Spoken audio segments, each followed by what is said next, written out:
Outside.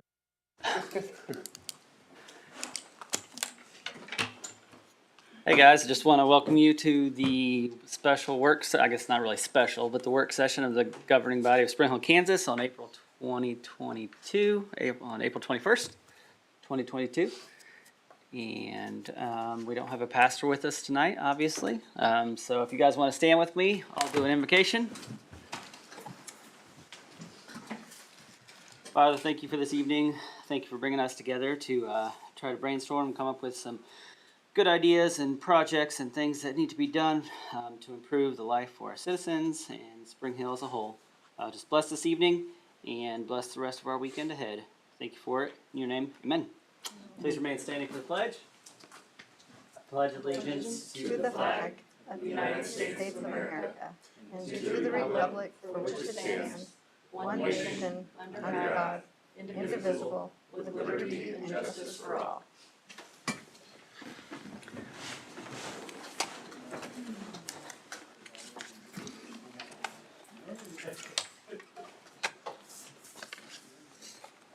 Overall, tonight is going to be relatively informal as far as conversation and topic and stuff. Had everybody submit in approximately five or less or more items that they thought from the council members or governing body thought that they were priorities that they wanted to accomplish during their term serving for the city.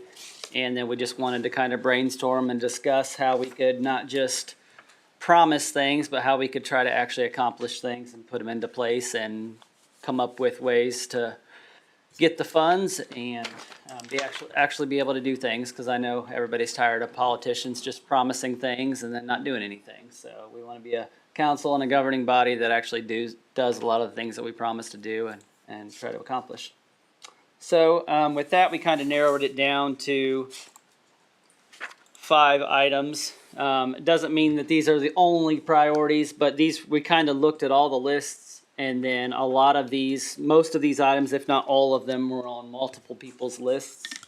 So we kind of came up with, that's how we narrowed it down to kind of 5. And we may have to have more work sessions if we deem some other items that are, big priorities as well. And some of the things that are not on this list of priorities, which are obviously priorities to the city, is some staffing things that some people we need to hire that we all know we need to hire for different things throughout the city. Obviously, those are a priority, but I didn't really feel like we needed to discuss that because they're kind of well known that, we need to hire a new finance director, we need to hire a city administrator, we need to hire some people in the facilities and public works department, different things like that we all know are needs that we have.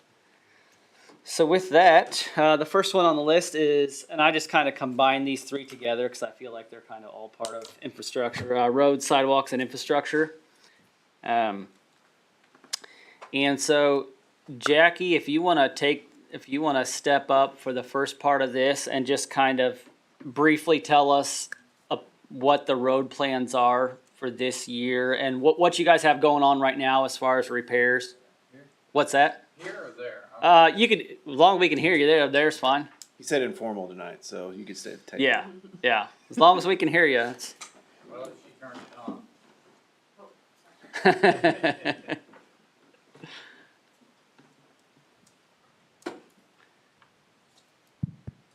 Well, what we're trying to do right now is develop it's kind of hard to develop a plan when everything needs it everywhere. Mm-hmm. So, I mean, I can't be any more brutally honest than that. The roads are pretty bad. We're caught between 2 fires. One is the old part of town, which it's pretty much totally destroyed. And the other part is the new subdivisions that if you don't get on it pretty quick, it's going to be like the old part. Mm-hmm. So we're trying to split our time and start.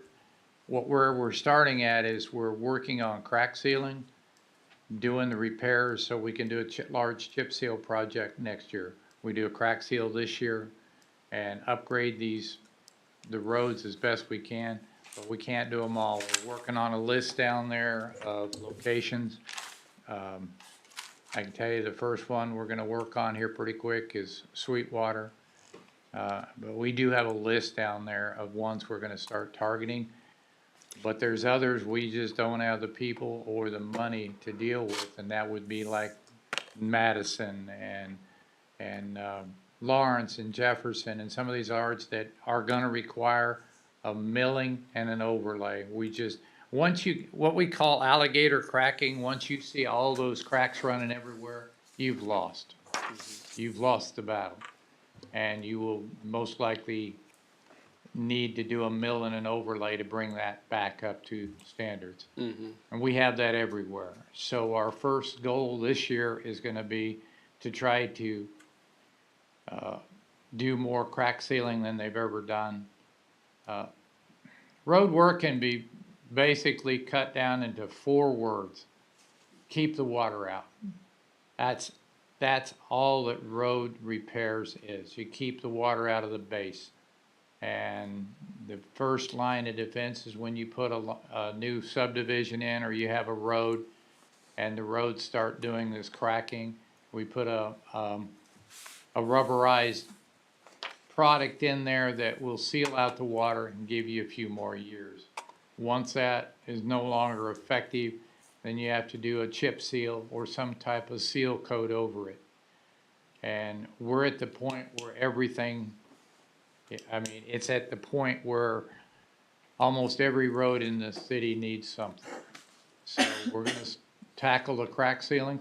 We're gonna pick areas that we feel we can cover quickly, and then work to start doing chip seals over those areas once we do the basic repairs.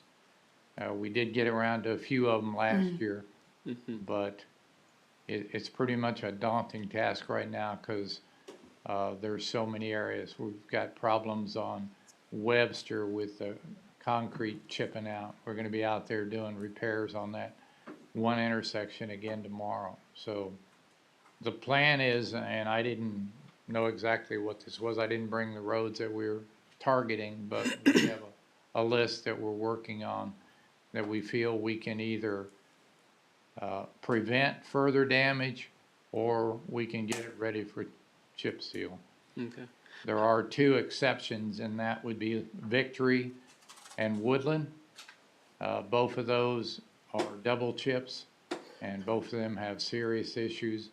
And so we're gonna try to patch those spots and target them for another chip seal over it, probably one of the ones next year, so.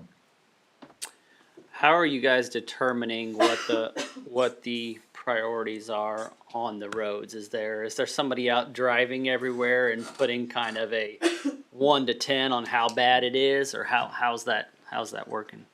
Pretty much what we were doing, I mean, there was a study a few years ago, but it's 7 or 8 years old, so I don't know how much value it has. But we do, that's what we've been doing, is looking at the roads we feel and going into the subdivisions, the street superintendent, myself, and one of the guys, and looking at the roads and trying to decide what it's gonna take. And then we're gonna be sitting down with Dan Miller here in the next month with the list we've come up with the list that he knows of, and compile a working list. Okay.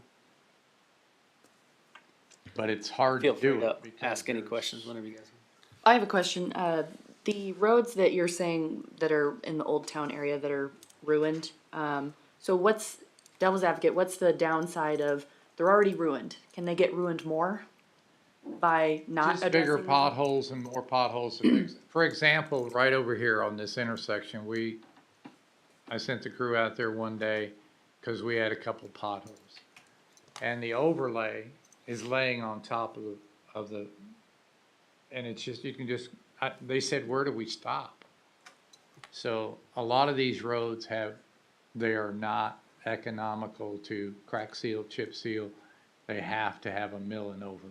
And one of those is probably, so I live pretty close to here, and my road's the same. It's alligator crack, and it's just disintegrating into my ditch. So Yeah. it's definitely. So I think overall, there was a study a few years ago, and 90% of all of our streets failed.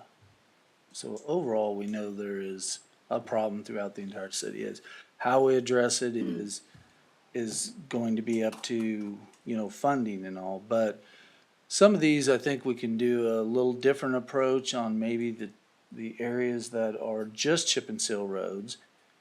Go in, till it, compact it, and then overlay it instead of having to do a whole bunch of stuff. The more pressing item that I believe that the governing body needs to look at is, what do you want to do? Do you want to keep trying to just catch up with the city crew, which won't happen? Or do we want to start looking at approaches on funding and utilize that funding as far as it will go? With Dan Miller, we could quickly put together a list and say, okay, all the major roads, let's target those for a mill and overlay. All these interior roads and all, start figuring out how we can do a block, 2 blocks. Because one of the other problems that we have in the areas down here is stormwater drainage. And your stormwater drainage doesn't get away well enough, and then it gets underneath. And actually, the city is never, I don't know, ever doing much on stormwater drainage. And there are several places in town that need some attention on that.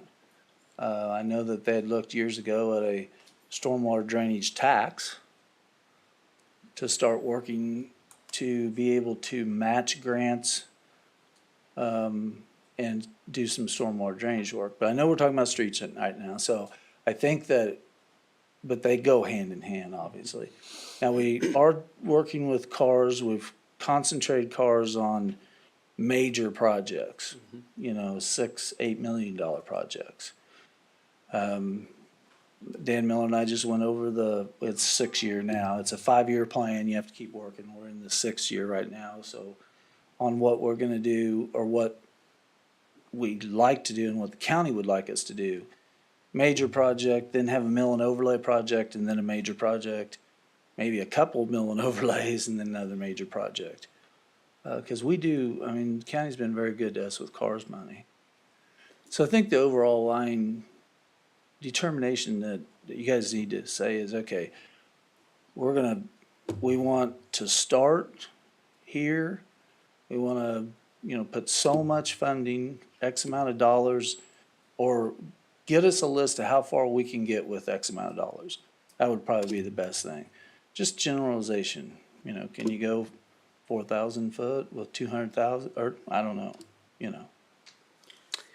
How much money do we have allocated for 2022 in the capital improvement plan, or do we have those numbers? Capital improvement, no. We have, 2022, capital improvement, I believe that was called out, the rest of it was called out for the, signalization match. I would say we don't have it in the capital improvement, but where we do have the money is in the consolidated highway fund For a while. for a while until it's used up. But there is allocated, for maintenance, $250,000. This year. In that fund this year. How much of that do we still have all of that? We do. Pretty much. And what does that get you? I mean, Yeah, and that's what I was saying. It depends on what you wanna do, yeah. but we can look and see. My guess is you can only go a couple blocks with Yeah. it. I mean, The more invasive, which is what most of our, yeah. especially older part of town Right. would need, not very far. Well, I think what we need to do, I kind of like your idea. I think we need to pick what the heck we're going to do and do it rather than just patch all around, because I don't feel like we're not making progress. We need to pick an area, figure out how much money we're willing to spend, and just do it. And Can't, right? So, Could you expand upon the funding, what's that cycle look like time-wise? Well, So you, sure. The thing is when we first jumped in this and we looked at it and said, well, 250,000, that's not much money anymore. That's the problem. It's a lot of money to all of us, but Sure. It's just not enough to really go. Even, using our own people, but now we don't have people. I mean, seriously, it's hard to find people. And then once you get them on, and it takes a month to get them ready, well, summer will be gone. So what would really like to maybe look at it and say, okay, with a standard mill and overlay, we can go X amount of feet for this amount of money. Contracted, be done with that part. And then maybe if there's some extra money, and at the same time, still do your crack sealing. Yeah, I think the crack sealing has to be, Right. I know we had talked about, I don't know, a few months back about how, scheduling guys, 2 days a week to do crack sealing or whatever. I think we still have to do that, even if we do a big project. We Yes. still have to have somebody fixing the potholes, doing Yes. Oh, yeah. the little stuff. Even though we don't have enough staff to do this monumental list, obviously we have some staff that is part of their, or should be part of their job Yeah, or duties. Is that correct? yeah, but. What the crew you have is, we don't have a paver, we don't have a chip seal machine. So what we're limited to is trying to stop the bleeding by doing the crack seals, by milling out small areas that are really, really bad and impacting the traffic. We're doing the Band-Aid portion, or like the crack sealing, so that the chip seal can come in and follow behind us next year. But we don't have the size of crew or equipment to go in there and mill and overlay a road. We're Right. But Yes. I mean, is that what they are capable of doing though? Is that like, is that worth it, I guess? Yes. Okay. Yes, because if you have. They are making an impact on the conditions of the roads with Okay. what they are doing. Right, so you take a standard road, and it's been there 6 years, and it's starting to alligator a little bit, or there's cracks opened up because something's underneath it. So they'll fill that, and then what we should be doing is contracting to chip and seal it. Over the So, top. right, so you do your crack sealing and then you chip and seal right over the top. So what they're trying to do is get areas ready for this chip and seal project. Now, I don't know, I'm assuming I'd have to talk to Jackie, but I would think we'd be targeting some areas where we could come in, we would go ahead and crack seal a big area, and they chip and seal the big area. And then you've really made an impact on one area, they can stay right in that area, we can block all the roads off, yada, yada, yada. They're not fighting a lot of stuff. So I'm assuming that's probably the approach we're Yeah, taking. like for last year, for example, we did all of Maple Ridge. And we did some in some of the other areas as we got on and off of it, but I didn't have the continuous staff. I have a little bit better, especially if we pick a couple more people up, which we're hoping to keep on it. But we're picking areas, and Sweetwater's where we're gonna start this year.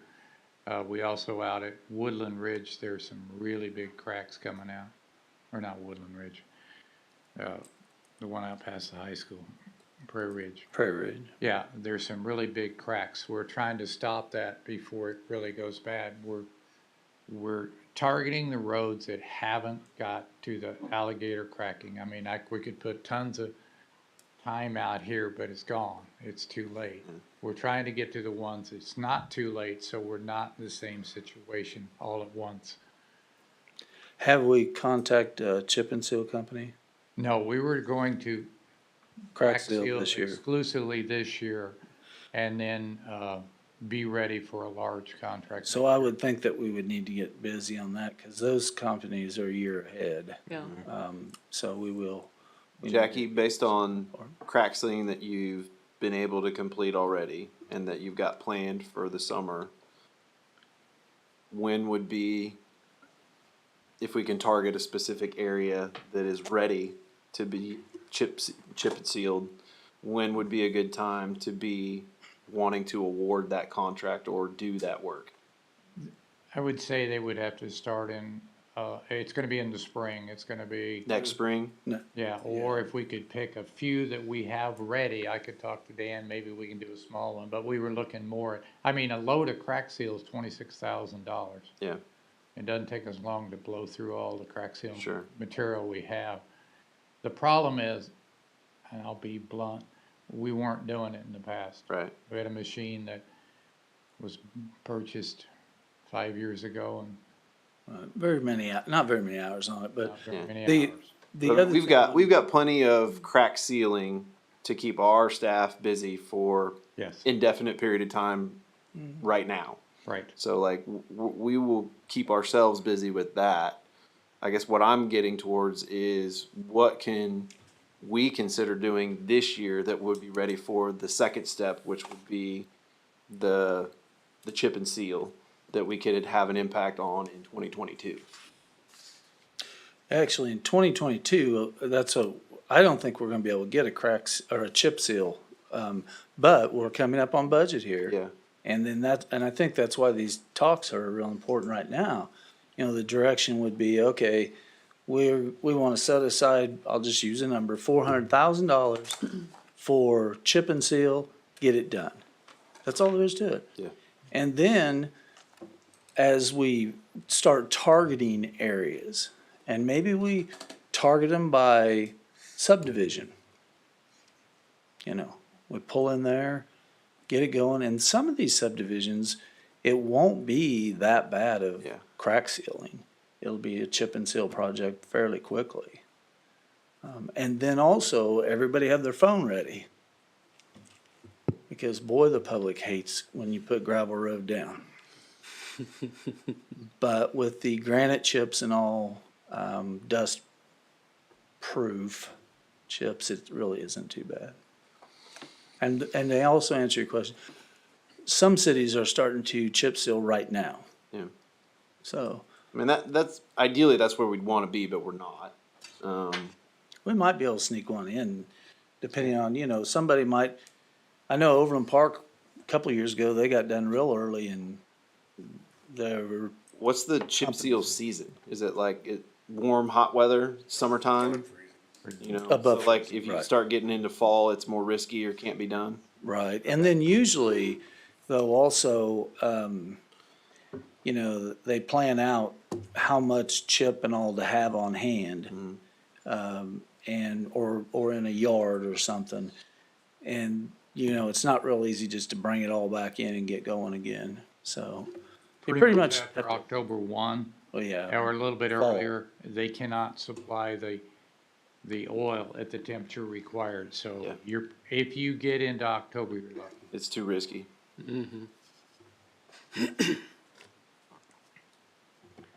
I mean, I personally would like to be able to try and do something impactful. Not saying that chips or crack sealing is not impactful. We know that's preventative that needs to be done, and we need the time to be able to do enough of that to be able to chip and seal somewhere. I had always been optimistic that we'd be able to do some type of repair, bigger repair, like a chip and seal in 2022. and we can shoot for that, I would really like to. I Shoot don't know where everybody else is I at, agree, but- yeah. we could shoot for a straight overlay somewhere. I was gonna say, That was what's gonna be another question, yeah. what's that kind of pushed out to as far as trying to schedule, Overlays, yeah. well, That's just money, isn't it? yeah, we'd have to get a hold We of can several get different companies, and then what happens, a lot of times where they're coming in and they'll do a subdivision for the developer right in town, then we can usually get a couple of days out of them. Okay. Not always, but sometimes. And then The like equipment's there. stretching our dollar too, like if we're comparing chip and seal versus a more, it may not be simple, but a simpler overlay, you know, can we get 2 foot for the same dollar we get 1 foot out of in a chip and seal as in comparison to an overlay? But it's kinda, if your base is shot, you're still gonna have to mill it Yeah. before you can do that overlay, so. Right. So if we were doing overlay, Chip seal would be the Well, best. there could be some areas that you Yeah. might not have to. and likely candidates that would be good for just a simple overlay would likely be newer roads that have not had a base failure at that point. Would that be fair to say? Yeah. Yeah, but I think you still, the chip seal would be The best way to go. would be the best way for the money Okay. than an overlay, because I don't know that you're gaining, if you really need to do at least 2 inches on an overlay, and I don't think, I much prefer, Wouldn't milling it be out. a significant cost savings in order to go that route. Yes. Okay. Yes. So I think what I can do is let me talk to Dan and see if it's too late to get the contract put together. And we did do some areas last fall, so we can, I mean, Maple Ridge, I guess, I think we completed Maple Ridge, all the crack sealing in there. So it's ready to go. Okay. So, and there were some other areas through town on South Sycamore, we did some of Woodland Ridge, we did some, in some areas, so we might have enough for a small contract if the timing, if we can figure it out, and I can approach him and see where we're at on that, cause he was working with that. Yeah, I think from all of us, that's probably something we've heard the most is just roads, roads, roads. And I think we just want to see as a council, and I know the money has to be there, but we want to see something accomplished when it comes to all the people asking, why aren't we fixing roads? And I understand it's a process and it's a budget thing and it's everything, but Well, I think that we can take a look and see if maybe, there's quite a few, Superior Bowen and some other guys in the area that, they may have a week where they can do a chip and seal. It scares me to potentially wait till next spring. Looking at an entire calendar year, 12 months before we're really getting an impact down. I think that's too long. Like, I think we should try and work harder to be able to get some stuff accomplished and started quicker. I know we've got a ton of variables as far as obstacles in front of us with having not done the proper amount of crack sealing over the years, and like we're playing catch up there. And like we have massive failure on several roads, and we really don't have a great place to start because everything needs help. And it may just come down to picking a spot and saying, we're gonna start here and we're just gonna work from here. That's what I agree with. Well, and Jackie, I know you said that Maple Ridge is good to go right now. I don't know what your process is for crack sealing, as far as like which areas you're picking and why you're picking them first. Maybe it's because it's easiest or it's because the worst, just, condition, I don't know. But if Maple Ridge is ready to go, I get that would make sense, that would be the first place to do it. But in the other aspect I would be concerned of is maybe we focus on the higher traffic areas, the ones that are getting the most wear, or, again, I don't know what the priority, what the prioritization is. The criteria that I look at is if we can go through there and just do a crack seal and we're good to go, or if we have the big cracks that have to be addressed, they have to be milled out. And that's why we're looking at Prairie Ridge has got those, we gotta get in there soon because they have the huge cracks. We have to deal with those. So it's kind of a process. Some of them, You're looking at the ones you can save. the ones we can save is basically what we're doing. so it doesn't cost us more money in the future if we just Yes. ignore them right now, like has happened. Yes. Well, and that was Like kind of put where us in the situation we're in now. that was where my question was coming from earlier of, well, these are already gone. Yes, I realize that, potholes can get worse and things like that, but, I'm not trying to be insensitive, but if they're already ruined and they're gone, what's the rush? Let's try to save the ones we can save, is my thought, which it sounds like that's similar to what you're thinking. Well, I think traffic count is something to kind of consider as well. I think you brought that up. Like, Harrison Street. Let's not do a dead end. Harrison Street's not going to get the same amount of traffic that Nichols and Hale do. Like, Nichols and Hale are major east-west thoroughfares through town, whereas Harrison is on the back side of the west side of town, and essentially it's just residential traffic of the people that live on that road that are going to be up and down. Sure. But Harrison and Nichols and Hale are a particular case. They're a nightmare. We're Yeah. not gonna be able to do them. I drive both of them each day. No, I mean, So, construction wise, they have rebar into the asphalt. Why and who did that is beyond me, so it's going to be a huge effort Yeah. to. They're change. probably two of the oldest roads in town. Yeah, and for some reason, they stuck rebar in asphalt, which nobody does. thinking outside the box, it held up a little while, so hey, think outside the box here. Creative thinking. That's correct. So if you try to mill and overlay those, you can't do it. Yeah. So they may be Those are going to be total rehauls. Well, yes. we hit rebar on this concrete up here. I mean, I don't wanna say that we can't. It's- I don't like that Challenges. challenge, yeah. But I think that Jackie's right on overall. He has some ready. And then the other point I was trying to, articulate to you guys are, do you want us to reach out to a couple of contractors to help catch up on some of this? It doesn't hurt So- to get I think information, so. in my I think we opinion. have to. Because, I think yes, but my question is how much money do we have? Do we have the money? And if we have the money for it, then I'd say absolutely.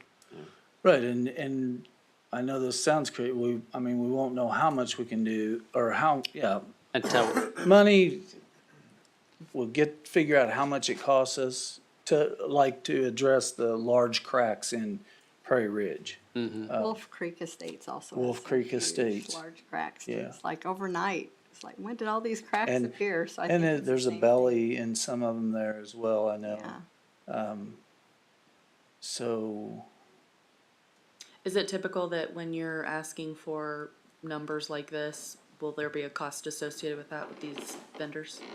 right, so what we would ask, a lot of them are used to this, they'll say, well, it costs so much to cut it out and so much to put it back in. Just like a driveway, per foot. $15 a square foot to tear it out and put it back in.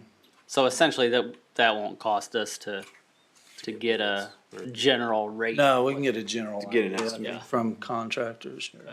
Cause that'll at least give us an idea of if we have. And I think there's several, that we're just trying, I think that just approval to look at each stage of it and get an idea. Like I can tell you, a brand new street's $335 a lineal foot to put in. Well, we ought to be able to get a pretty good idea on a rebuild and things like that. Now, maybe it's $500 a lineal foot to rebuild, I don't know. And maybe it's $250 with a street to rebuild it that has, ditches.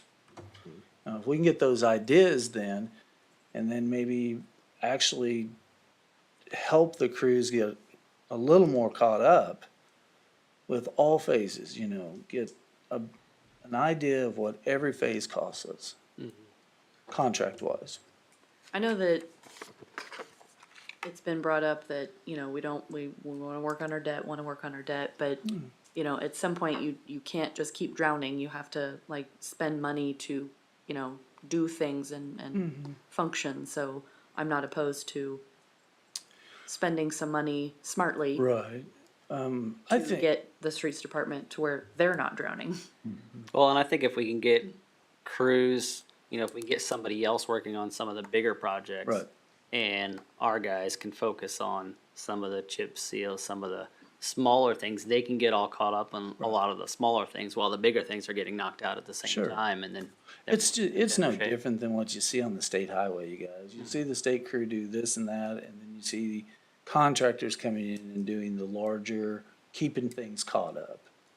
And that's where we've failed in the past, is we haven't kept things caught up by contract or by employees or whatever.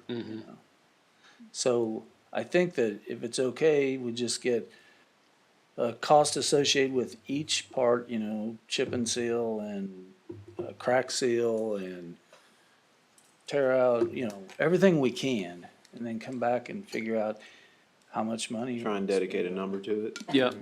I think we're all pretty much, I'm not gonna speak for you guys, but I would assume we're all in agreement that at least getting some numbers together so we can find out where we're at. Yeah, we'll need to do that fairly, we're gonna work on the budget anyway. Yeah. Right.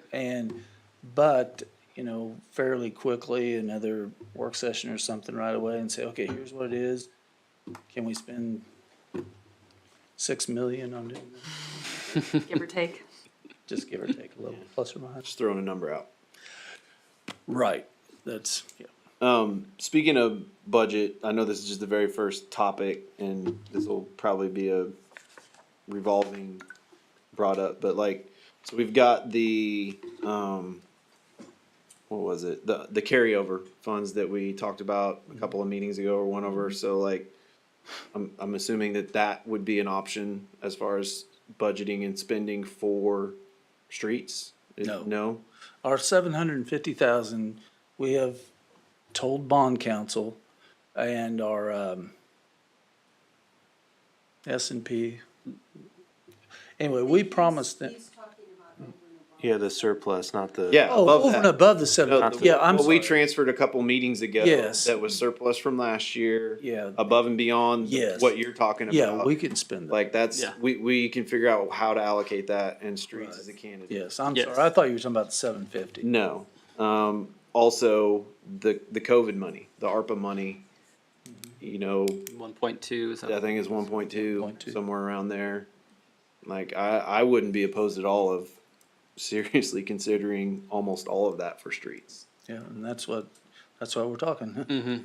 Well, and obviously we haven't gotten to the other subjects yet, but, I don't know if this was intentional or subconscious, but roads is listed first. Yes, yes, it was intentional. I'm not saying the other items on here, don't cost money, but I feel like roads are gonna be the most expensive. So, yeah, I'm in agreement, anywhere the funds are available, as much of that chunk as possible. So I think then that what you're asking finance is to say, hey, get us a list of some funds. What's available that we can spend? Figure out what we Yep. can do. Yeah, we probably need to get some hardline action items for them, so figure out funds. Can we identify the areas that we're gonna go after if we have the funds, and then get all the pricing for everything? Yeah, cost association, and then, I think like I said, the chip and seal, we probably ought to just go into one subdivision and get going. And if that happens to be Woodland Ridge is ready, Maple. Ridge. Maple Ridge is ready, then we hit that first now. Yep. And then, we can talk about other areas though. Whatever's ready to go, so that we give our own crew enough time to get other places ready to go. So we need And possibly contractors. we need what funds are available, we need what are the top priorities and stuff that's ready to go now, or the roads that need the most work, and then funds. Yeah, I wouldn't, if I could, I would ask that we probably not spend a lot of time on the roads that need the most work right now. Yeah, Where we would just find out how much it costs to have a contractor, where we're ready to go, what that cost association is, and then how much funds, cause there's 250 right now in there. That may do all the chip and seal in wherever it was, I can't even remember, that's terrible. Maple. Maple, thank you. That's why I have to have these ladies. So anyway, we attack it, and then with the rest of the funding, then maybe get a plan of what areas you'd like to see. Now, I will tell you, our highly trafficked, travel road areas, we try and use CARS funding. And Bigger ones. yeah, we're working on CARS funding. Dan Miller and I had talked to, the county and all, and then I was talking to Jackie in Woodland, it would be, we're gonna try and salvage that chip and seal by maybe patching some areas and then overlaying it. The county's gonna look at that with us, so. On the Johnson side, Yeah. Because a lot of it's Johnson, it is, I hadn't thought about that. I guess Right. most of it is Johnson side. And they did work with us on the chip and seal, where they did some ditch work and things like that. Mayor, council members, sorry, and particularly if this is stepping out of my lane, I'll step back. I just had a note for you to consider, outstanding discussion with regard to short-term, fixes and identifying things that have to happen right now and how to deal with those fires.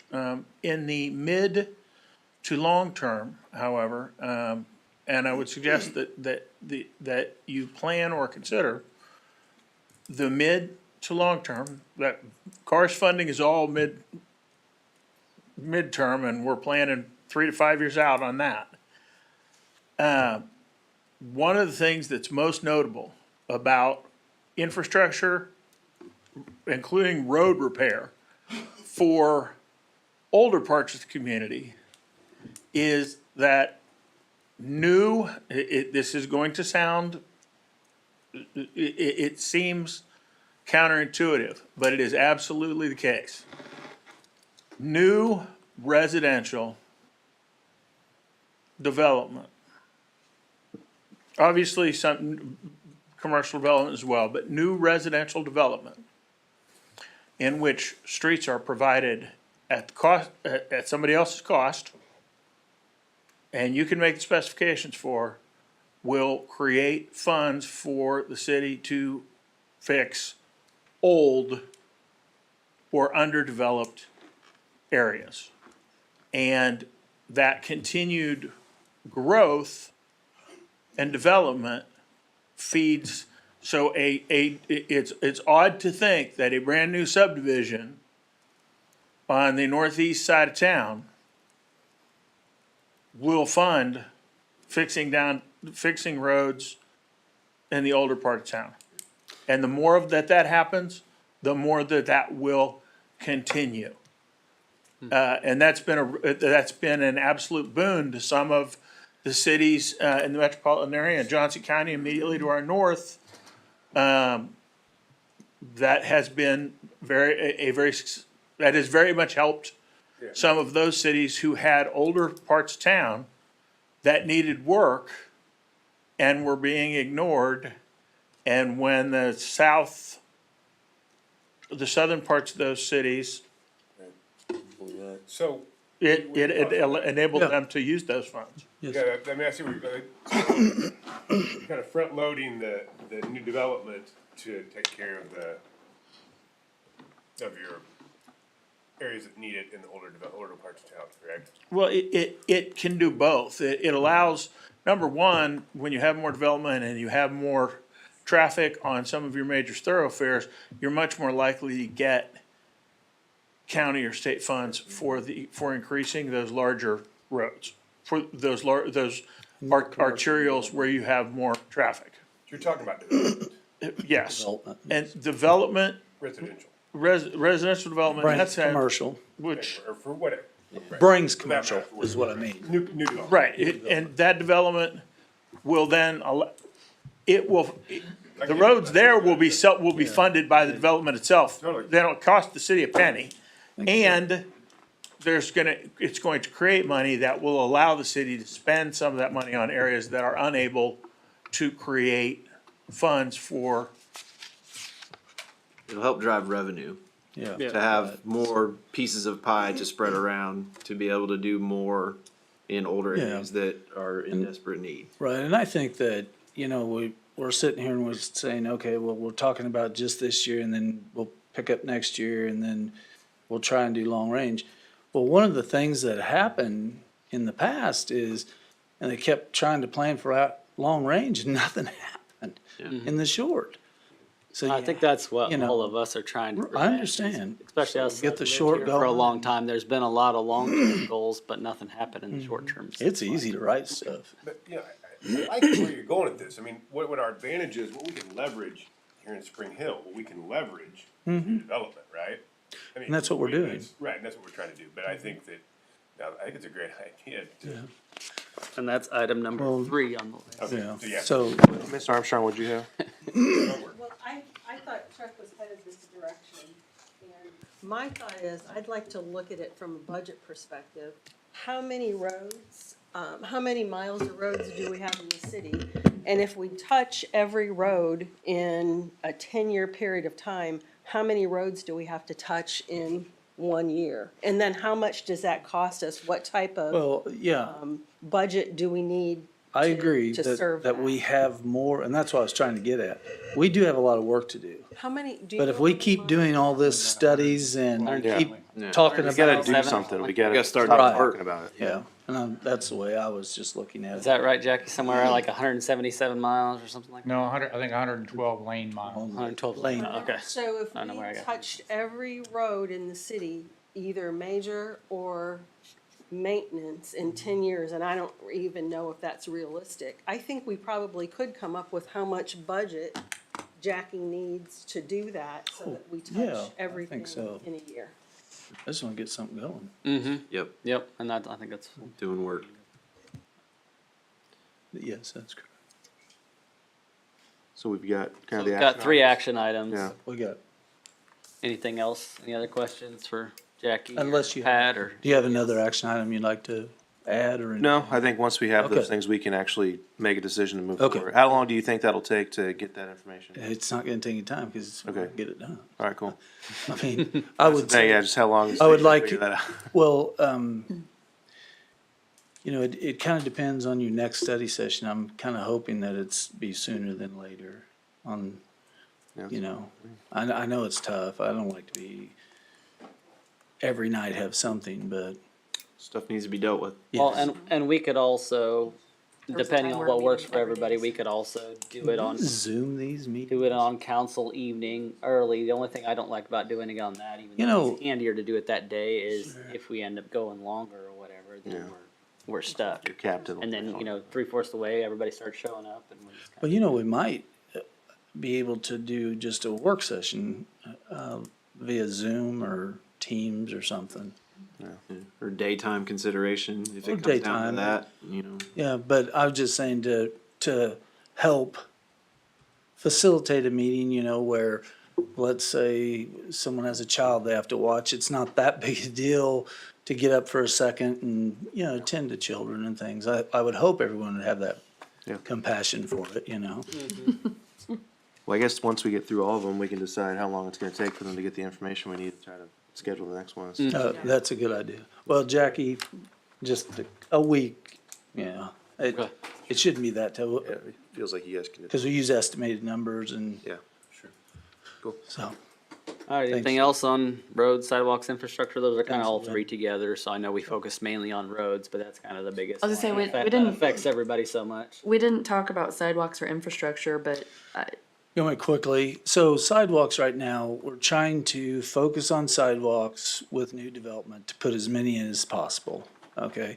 Along with some park projects and things like that, and I know we'll go over a little bit more. The reconstruction of sidewalks and all is gonna be a tough decision by someone else. Most communities, they go in, they form a benefit district, they tear them out and they put them in, and that block gets, or that area gets taxed benefit district for the use of those sidewalks, see? Because it does say that the residents are responsible for their own sidewalks. I personally don't believe it. I think if you own it, you take care of it. You know, I mean, if you, so, but that's how it is. And I know, you know, I've gone through a few up and down Kansas City and properties that we've had where they come in and form benefit districts. So maybe that's a decision that we'll probably have to think about before too long. Also, under that though, on reconstruction of sidewalks, we can use CDBG funds for the real expensive part of it, which would be the handicap stuff. They're really good about that, CDBG is. Let's see, we were talking sidewalks, infrastructure. There is a few things that we probably will have to do to the water system and things like that. As you know, I've been working on for some time in trying to expand our water system. And we can go into that at a later date because that's a pretty large conversation. And it might be coming up sooner than later because of some annexation. So sewer, we hopefully, you know, it seems like that how we're fixing things is an emergency. Things that weren't taken care of really good in the past. So we're trying to get, I say we, Jackie and his crew are trying to get that worked out where, you know, we'll put new bar screens in and things like that.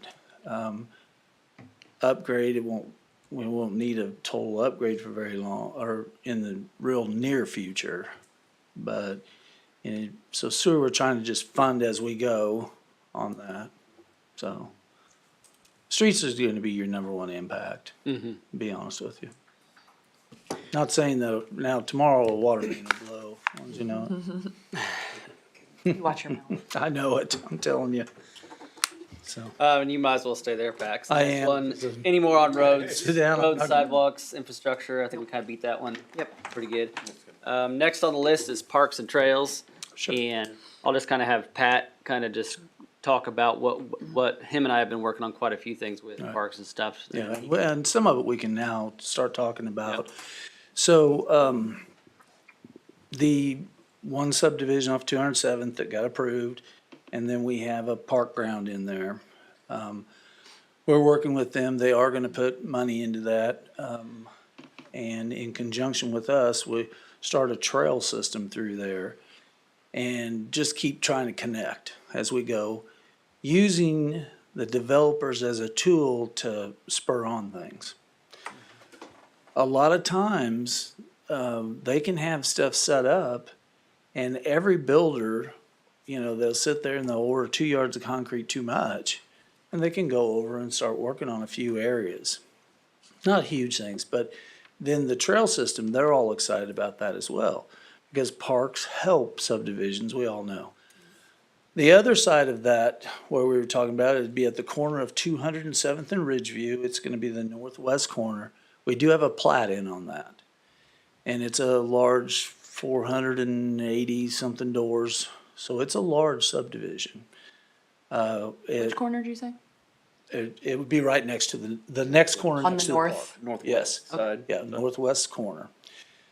And they've lined it all up, all the roads, and worked with the other developments, so it'll have just one street through the park, so that we don't have a whole lot of streets through there.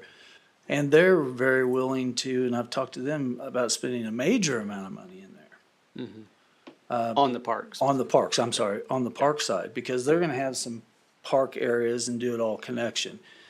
Large developer, they're really, really excited about that. Then we have another development that's in, and it's part of the base grant. We wouldn't get that base grant if it wasn't for these developers, because they were up there every day. I couldn't be. This is up the there every Webster day. grant? Yes. Yes, I'm sorry, North Webster. 2.7 million. Which is the largest grant we've ever gotten as a city. Ever, yeah. So, that runs from 199th to 191st through what I call the Wiswell property. Are you guys familiar with that? Mm-hmm. Okay. If you're not, I can explain real quick. If you're going down Woodland along the railroad, and there's a farm that sits over there that you have to cross the railroad tracks to get to it, on the west side, that's the Wiswell property. Well, it sold, luckily, 2 years ago, I think, to a developer and they actually paid all their taxes. There was about $750,000 taxes owed on that. And so we were able to collect, our tax portion and all. But they're going in and developing all that. They've also they own from 191st to almost to 199th.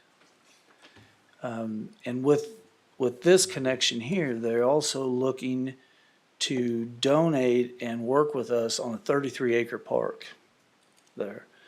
There's a floodplain area there, but they're not just donating floodplain ground. Where the barn sits, where the old house sits and all, they're gonna donate all that to the city.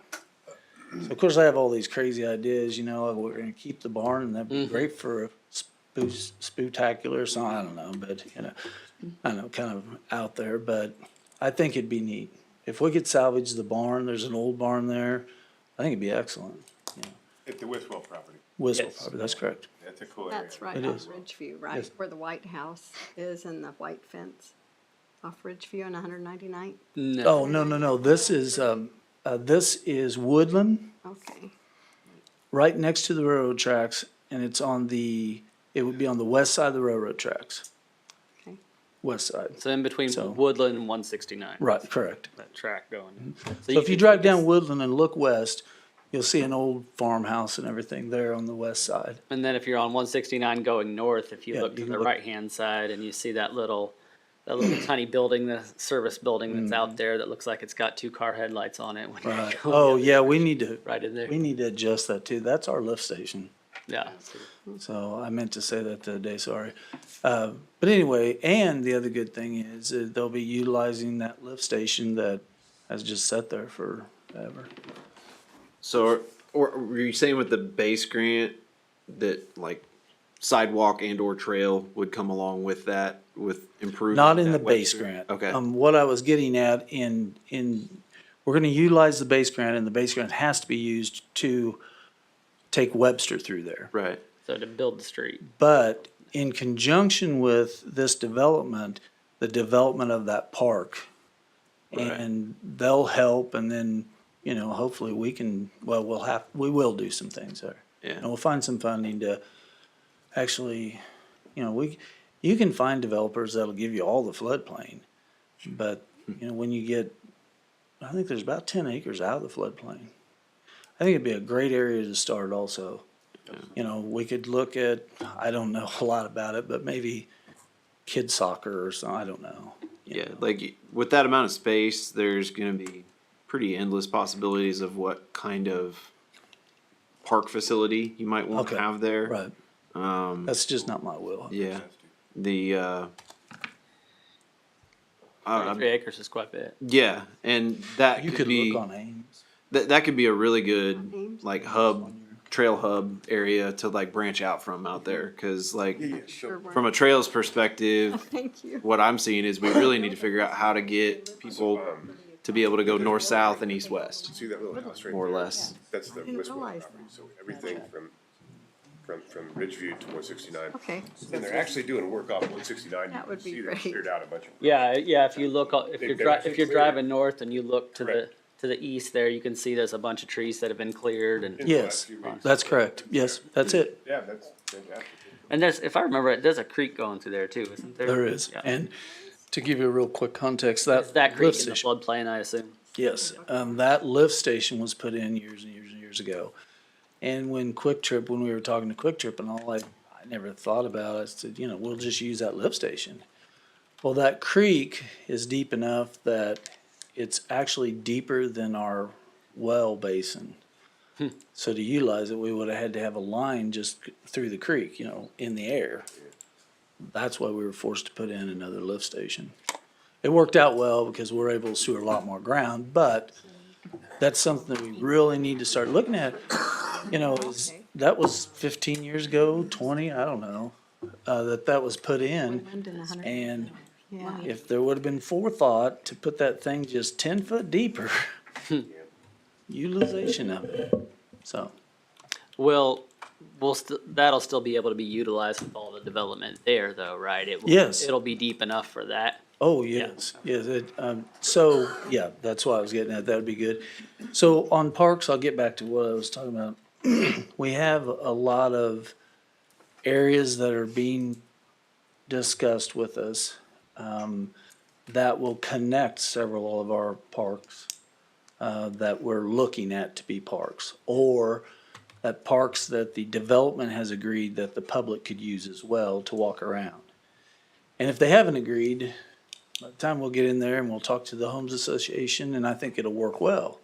If you can do a connectivity, this would be one that would be nice to keep in mind sometime when there's highway work to either go over or under the highway. The reason I say that is this will line up perfect to connect to Veterans Park. Yep. Mm-hmm. And then Veterans Park can connect. And the mayor and I sat down and looked at it. It's really fairly easy by looking at it, to connect to Hillsdale.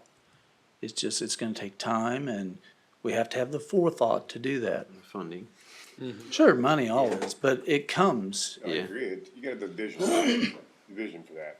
Right. You're right, absolutely. Like, that just doesn't happen in 10 or 15, Yeah. amount of years. And it's a priority, I think, for every. Well, and if we can get developers to, fund a portion of it and get some grants for another Mark, portion of it. Mid-America Regional Council. Mark, yep. Just slow it Like- down. I think if we can get like from a park space area, like if we can get veterans finished up the way that we want to and get that project completed, because it's been a long standing, Yes. still running. Like I would say almost all of our parks focus needs to be connectors after that. Like we don't need to build an actual park space like veterans or anything like that. We need to start figuring out how to connect either neighborhoods or parks or city facilities or Both. something like, or All. any or all of the above, whatever. And in some areas, it might be as simple as just a sidewalk, which doesn't sound parksy, but it's a connector. And that's what I would use connector the most as a word, because And I think that's the biggest beef is we have some decent parks, but you can't from one area of town to get to That's the other right. one. the whole rezoning, all the Ridgeview neighborhoods and all that, like when it gets close to completion, you'll be able to walk from Brookwood to Woodland without getting on a road, or just by crossing a road Yeah. without having to, which is the trail connectivity that the public's been demanding for a long time and trying. And it's a lot like the streets. Like, we just got to pick a spot and start. Right. So that's about the news I have on parks. Our equipment is fairly new in the existing parks. I know that they, continue and work and receive grants for, rubberized mulch. Yeah, they do a good job setting it up. So to maintain them and all, I think that we can have a handle on that. I was gonna ask, and Brian started to touch on it a little bit. Where are we at on the memorial portion on Veterans Park? It's, I think it's out to bid, isn't it? No, there's gonna be a presentation on it at the next council Oh, okay. meeting of the There you plans, go. of the design. Larry Reynolds is gonna present, and then from there, we can look at, So was Yeah. it Vireo? Very. Larry? Virio's coming I to know the him. next meeting to do a presentation. And at that time, I would And it- anticipate you guys would ask for. And is that the portion, and is that for the portion that's already been donated to pay for? Yes. Yeah. Hopefully there, I mean, there is, yes, there's private money. Yeah, We just don't know how much we're gonna need yet. gotcha. Do you really need any direction on the parks? Oh, yeah. No. Yeah, I think the parks was We more just of a wanted to- discussion. to Yeah, kind of- discussion and to give you an idea of kind of what might be coming up here very shortly. So we have to start on Madison, we have to start in Within 2 6 months. months. I thought it was 2 months with. 2 months with engineering and everything, we have Okay. to actually start, and it has to be complete in 2 years. Yeah. Through that grant program. So we'll push, that subdivision is gonna be pushed really hard through. And that has the park in it. And we So were, that's why we thought Sorry, we'd that, is that the, as well. was, oh, okay. And we were fortunate to get that because not only is it the largest grant we've ever gotten, it was also, would you say that was 35 awarded? 35. Statewide, yeah, there's only 35 grants. so that's pretty good. Only other parks thing I would bring up, and I know I said that outside of veterans, our focus needs to be purely trails and connectors. The old pool. That's what I was getting ready to ask. And that's on That's my the only list, thing I- too. With the exception of the old pool, we need to focus on trails and connectors. I think, and this is my personal opinion on the old pool, is I think it would not be that hard just from a design standpoint to turn it into a skateboard park. Maybe If you've been out to LA or any place like that where Yeah. they have the bowls. a '90s Concrete bowls. style skateboard Yeah. park, yes. We did, go ahead. I would just say my goal with it would be either to try to figure out how to repurpose it, whether that be a skate park or Like batting cages. batting cages. I think you could consider an outdoor basketball court there could be another idea. A large pavilion, miniature amphitheater for like live outdoor music or presentations or speaking engagements or stuff like that. Like, you got a multitude of ideas. So some type of either upgrade, or if that's not in the cards or near in the cards as far as budget wise, like, we've got to get it in the cards to get rid of the thing. What would it cost to fill it in? Like, just to I get- think they had a price on that at one time. Let's see if it's in Mr. Hendershot's. 75 to 100 was that what the it last was? that I heard. I, 75,000? 75 to 100 was the last to get it to where it was safe and not something else to get it filled in. And so it's no joke just to It's get it my to be understanding, nothing. If you wanna put something on it, you have to do it the right way. Well, and I Can't guess just- And I guess that's why, in my brain, just from a construction standpoint, that's why I was thinking like repurpose it to where to me, the least amount of money would be like a skate park type thing, because you wouldn't have, I mean, yes, it would cost money, but you would still be able to utilize what's there now with minimal design And do it, like, if you're going to spend money, let's be able to use it for something. Yeah. As opposed to spend money to make it nothing. exactly. right. Yeah. Cause I would hate to spend $100,000 and then it just still be a, Yeah. still be a piece of property that you can't really do anything with. Oh, direction wise, we can talk to Vireo a little bit and maybe see if they have some ideas. Larry should be familiar with that piece I'm of sure, property. yeah, He's looked at it before. okay, The so, building next to do it is that being pretty used quick. though, right? That's a separate thing. To the south? Yeah. Yeah, that's Spring Hill Rec stuff. That one's not a pool house right there, is it? No, the equipment, like pool house pieces of it, is either inside the fence or there's that little bitty one that's on the far north side, like down the hill, I think is where like the utilities hook up. But you guys are using that for some, or the other building for baseball fields and all that.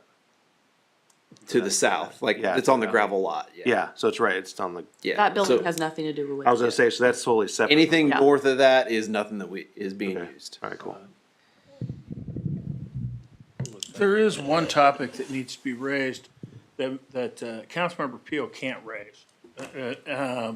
And he can't talk specifically in his role otherwise, but he can opine as to certain benefits. One thing that the council needs to consider, in studying, for a memorandum opinion that I wrote, I learned quite a bit about recreation commissions and jointly founded recreation commissions in the state of Kansas.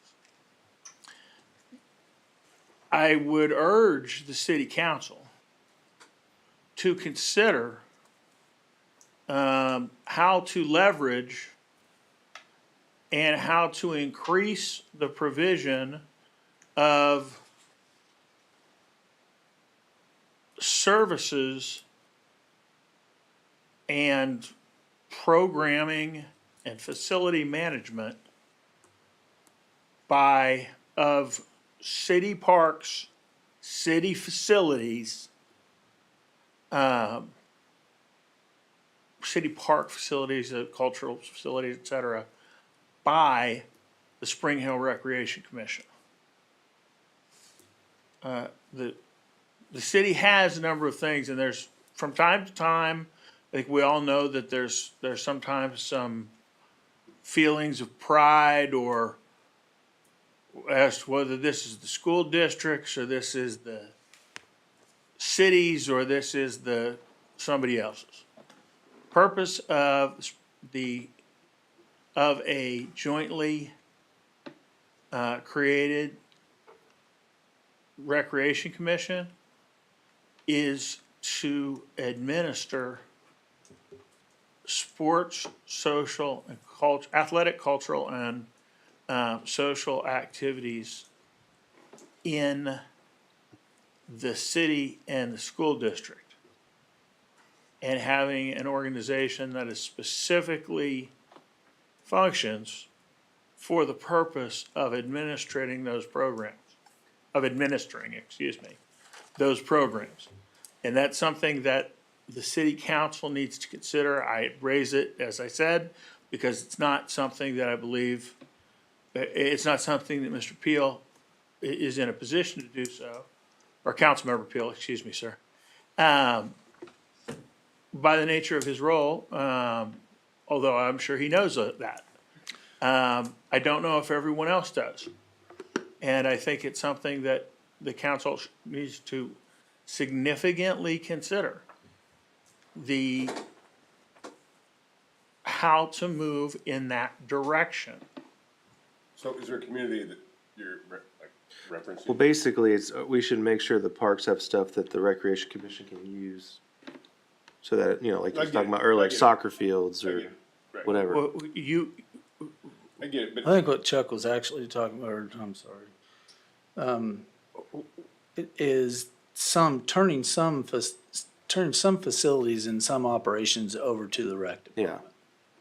And that's just a discussion we'll have to have on, it, something I have to think about. yes. Future facilities, certainly you can look at that. You currently have a pool, a lake, and multiple parks agreed. that the city is administering. Yeah. Okay? And the city has to contract with or find people to provide swimming lessons. City has to, in time, No, those are things that perhaps would best be, the community would best be served by the provision of those programs by that organization.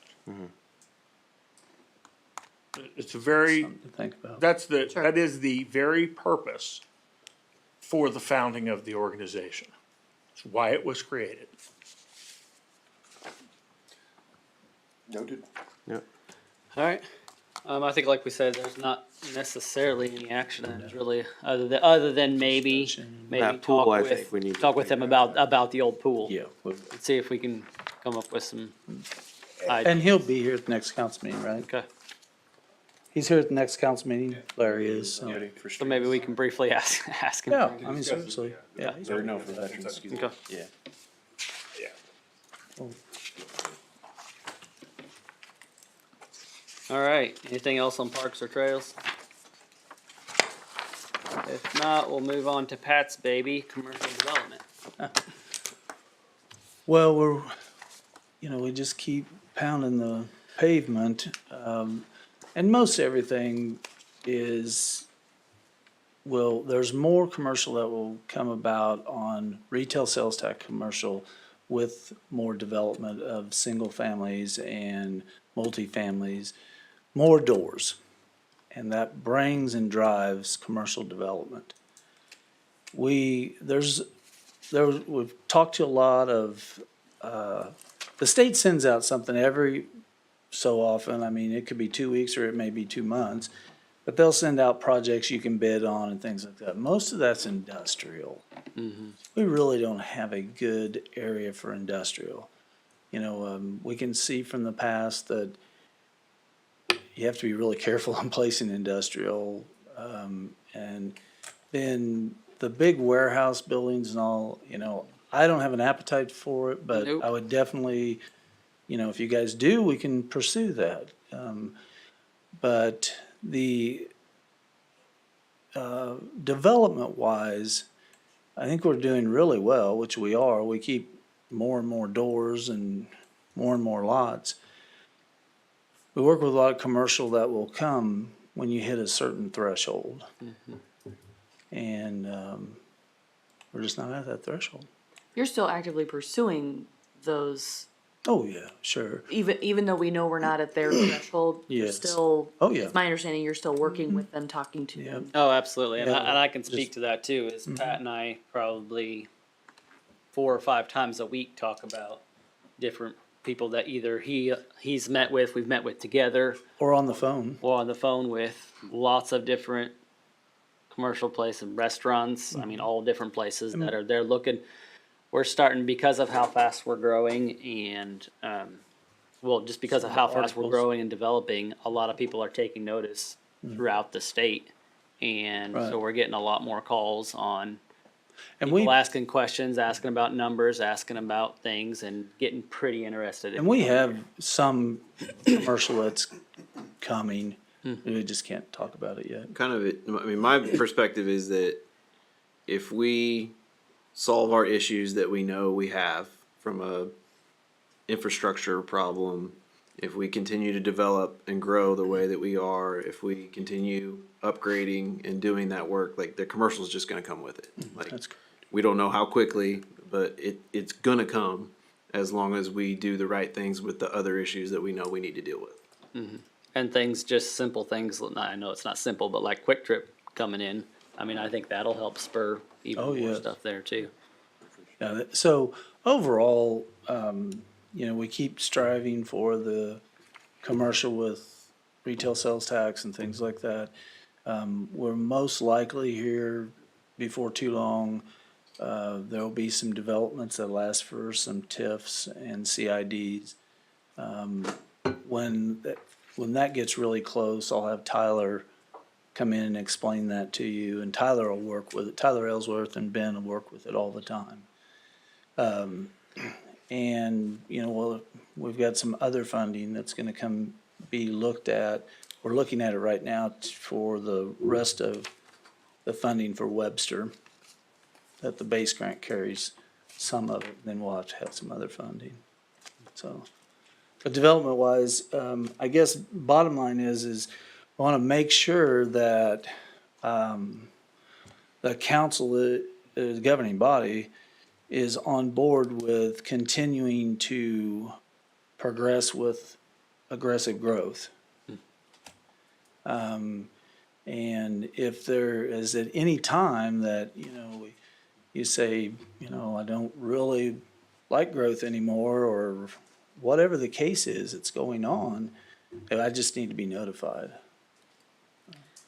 And like, And I'm not asking for an answer or anything. Right, I'm like- just, and the only way to, because I think we can all agree as a governing body that none of us want to raise taxes. And the only way, from what I know of economics, the only way to keep taxes low and not raise them and still be able to fix your roads, do your parks and everything, is to get commercial development in and get that sales tax and tax revenue in to relieve the burden from homeowners and Agreed. everyday citizen. That's our best avenue. Yeah, because, well, and you're also talking a 25% tax rate versus an 11% for residential. So that's a big difference. I think the highway, 169, is a great place to look at commercial developments, particularly like fast food, convenience store, small sales types of things. And that- we have had a lot of conversations Yeah. just in the last few months with fast food places and different places, and most of them have been looking along Yeah. 169. I mean, and I got to think that they got to be targeting that area too, because they know that customers are driving up and down that highway every day looking at them, and to give you an idea, it typically takes year and a half or 2 years. They'll buy the property, or they'll put it under a holding company, will hold it or something. I mean, like Quick Trip, it was 2.5 years. O'Reilly's was a year and a half, and, so, but there's action out there buying up property and things, so. it's gonna come. So. Yeah. Is there anything we can do to help spur it as far as reaching out to additional, if we know Well, retailers or whatever? sure, I mean, they're always. I just don't wanna step on and- toes if I- Oh, no, there's no Okay. not with me, don't worry about that. Alright. If you know something, you can reach out to them, you can talk to them. It never hurts to talk to anyone and reach out, and, And I'll be the first to say that Pat is on the phone every single day with multiple different Yeah, we try. developers that are interested in, so he is working his butt off trying to bring in well, I development. don't know about my butt, but I need to work my gut off. We'll have to figure that out, won't we? But yeah, it just takes calls and calls and calls, and we are very fortunate with the home developers that we have. They're big, strong financial entities. Like Warren Buffett owns Summit Homes, so that always is a good thing, because even if it slows a little, they still go. What was I gonna say? I guess we can touch that later. But is there any thought behind leaving some small commercial spots open where these big developments are going in for future, or we're just gonna go strictly residential in those areas? And So, like neighborhood corners and all, yeah, it used to be the thing. It's just so hard for those businesses to make it nowadays. You see a lot of, now, there can be some that they're looking at for a small strip mall area that will house beauty salons and maybe insurance agents and things like that. But overall, right now, everybody's talking about 169 because of the traffic. Now, I have been pursuing real hard about up there in the school district, there's some commercial areas up there. We have a couple of them that are looking in the area that would be serving the community of that area, like a convenience store or something, I would think Ridgeview might get. That's some what I was interest, a thinking, little- Ridgeview kind of as over as there. more neighborhoods come online up there. It has been. Yeah. That's one of Right. the ones we've been Yeah, that's one of them. talking. I know it used to be inside out, now they're more outside in as far as the way commercial's working, but Right. I didn't know if that was something that we should try to make sure we keep space for if it's a thing. So that was something else I was gonna bring up here. We have the comp plan that's getting it ready to go out for RFP. And then we'll dive into that, and that's something that everyone will look at, and we'll need input on that, Yeah. on what you think. But yes, we try and, and a lot of it also is they look at major intersections also. If you just look at the development of 135th Street, Ridgeville, that's all you have to do. And down the highway and.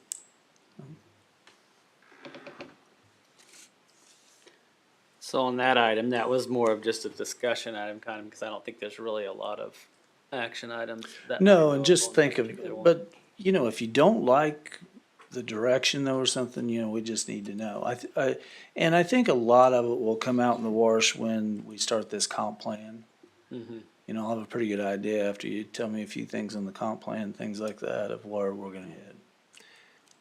I think we're on a pretty good track as far as commercial development. Like, we know what we're after. We know what we're kind of targeting as far as the types of businesses that we want. We know that it's gonna come eventually with the other things that we're working on. My biggest thing would be just like, when we get an opportunity, we need to make sure that we jump on it and try and, if somebody comes in and is thinking, oh, hey, yeah, we're thinking about this one, like, we need to make sure when the opportunities are there that we grab them. I think we're doing a pretty good job with that as far as Right, I being mean, proactive, and you're getting lots of phone calls, like, there's always talk going on. Right, there's a lot of, we grab a lot of stuff, but it all costs you money. Well, yeah.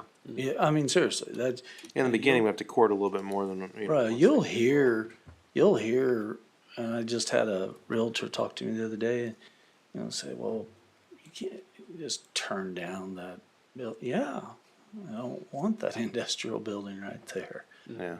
Well, and that's so- like, we know what types of business we're targeting, and we're talking about sales tax businesses as opposed to job providing businesses more.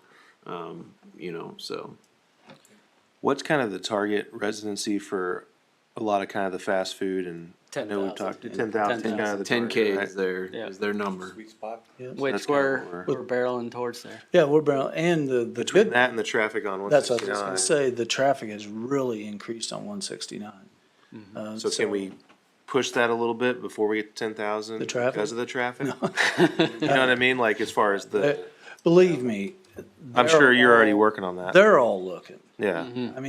The fast food chains and all, they watch all the time. It's just like Quick Payroll Trip. is higher than ours.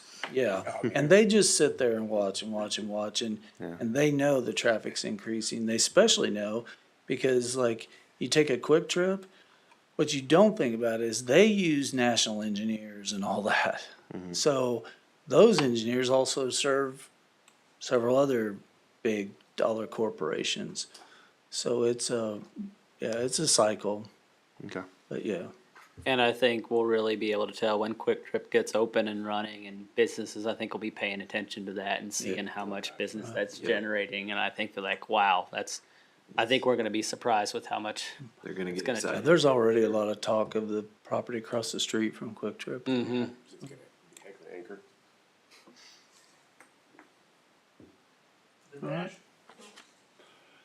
National development companies on that end, like Quick Trip, and high-end,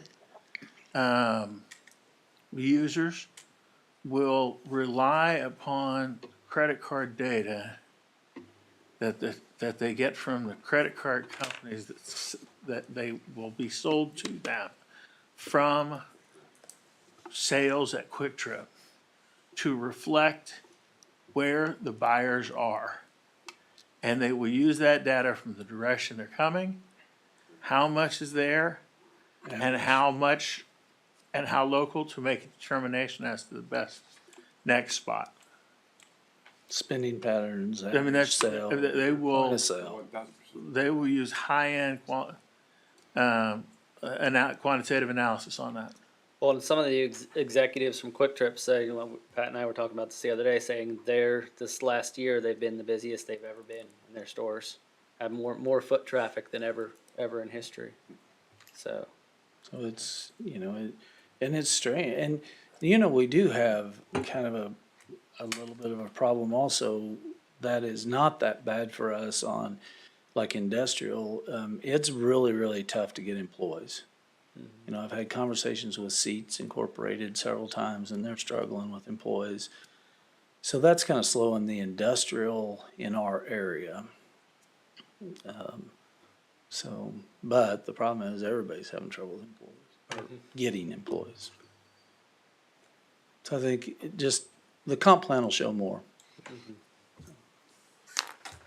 I had the opportunity to talk with Charlotte O'Hara for quite a while the other day ago, and she was saying how Spring Hill is a really sought-after area, and to just be very careful and choosy of what we want, because she talked a little bit about what's going on when DeSoto started to do the sunflower plant, and she said they're headed for a lot of trouble.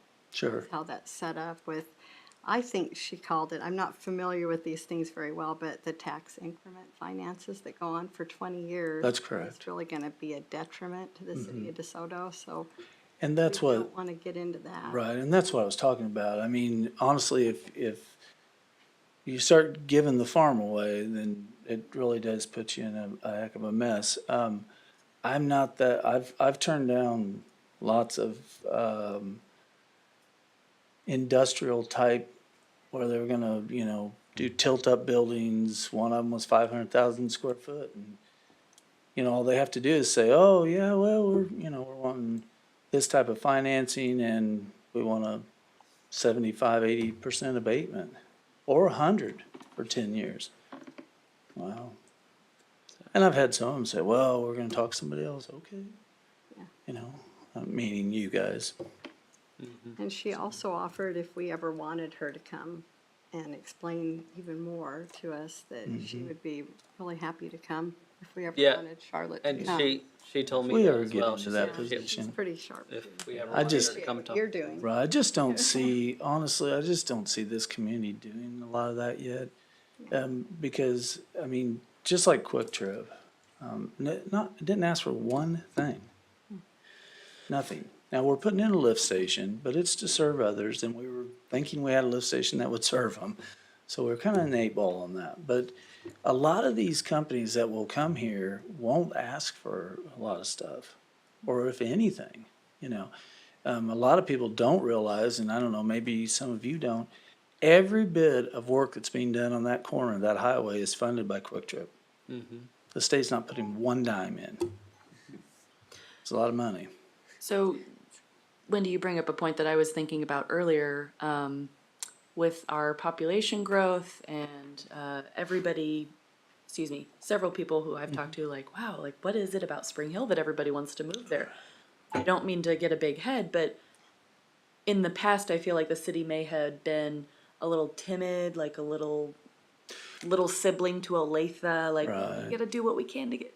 I think we can have more confidence and respect for ourselves and know we Right. can be choosy. We can put what we want here. We can make the city what we want, not bend to everybody else's will. Right, and I think also in the past, if you look at the major amount of developments that went broke, is that we catered to the wrong people. I'm just one that, you know, if you have a national company that's not saying that they do everything correct, because they don't, but, you know, I think that's one of the things is we need to make sure who we cater to and what we do. We put in, I don't know how many miles of sewer line that some of it still hasn't been used. And that's just not smart, you know, just was not good planning is what I'm getting at. And the community ate a lot of those benefit district fees for years and years. I'm very fortunate that, we were able to collect them all on some of these properties. I won't name them, but. I'm already probably gonna be on Twitter, Jep Snap or something, I don't know. I had one other Yes, ma'am. question that Charlotte brought up. With Fire District 2 is not a functioning That's correct. fire district now. And then looking over at everybody's appraisals that came back and how high they went. Yes. And she happened to take a look at mine and she said, well, what did the city do to contract it out two different ways? Like from Lackman down to where we are, and I don't know the dividing street the other direction. But there was a bond for the fire district, and so we're in Yes. Fire District 1 now. Okay, It's so, 3 mills higher than right, over where Joe lives. in yeah, that part of so, the city. Fire District 1 has purchased a lot of Fire District 2. There is no Fire District 2 anymore. Except Fire District 2 does own a lot of contracts and still owns a lot of equipment and buildings. We are actually one of the contracts that Fire District 2 still owns. And so we have no control over your area at all. We can't, we don't have any say on it, nothing. What we do, what the community does here is just the old core part of town, which is 3 mills less. That's correct. Yeah. And that's what we're under contract for. We gave up the right to serve some of these areas back in the past. It's just like our water services right now. We gave up the right to serve a lot of these areas. And now, you know, we're talking about development and we can't, like Water District number 1, number 7, they just charge the builders whatever they want to for that water meter. We can't say anything about it. Same thing there. You're in now Fire District 1 because it was bought by, or they bought 2. And before long, my thought pattern is just my thought is that the county will own all the fire districts except for the cities that have them. And it'll just be one big fire, like Medac.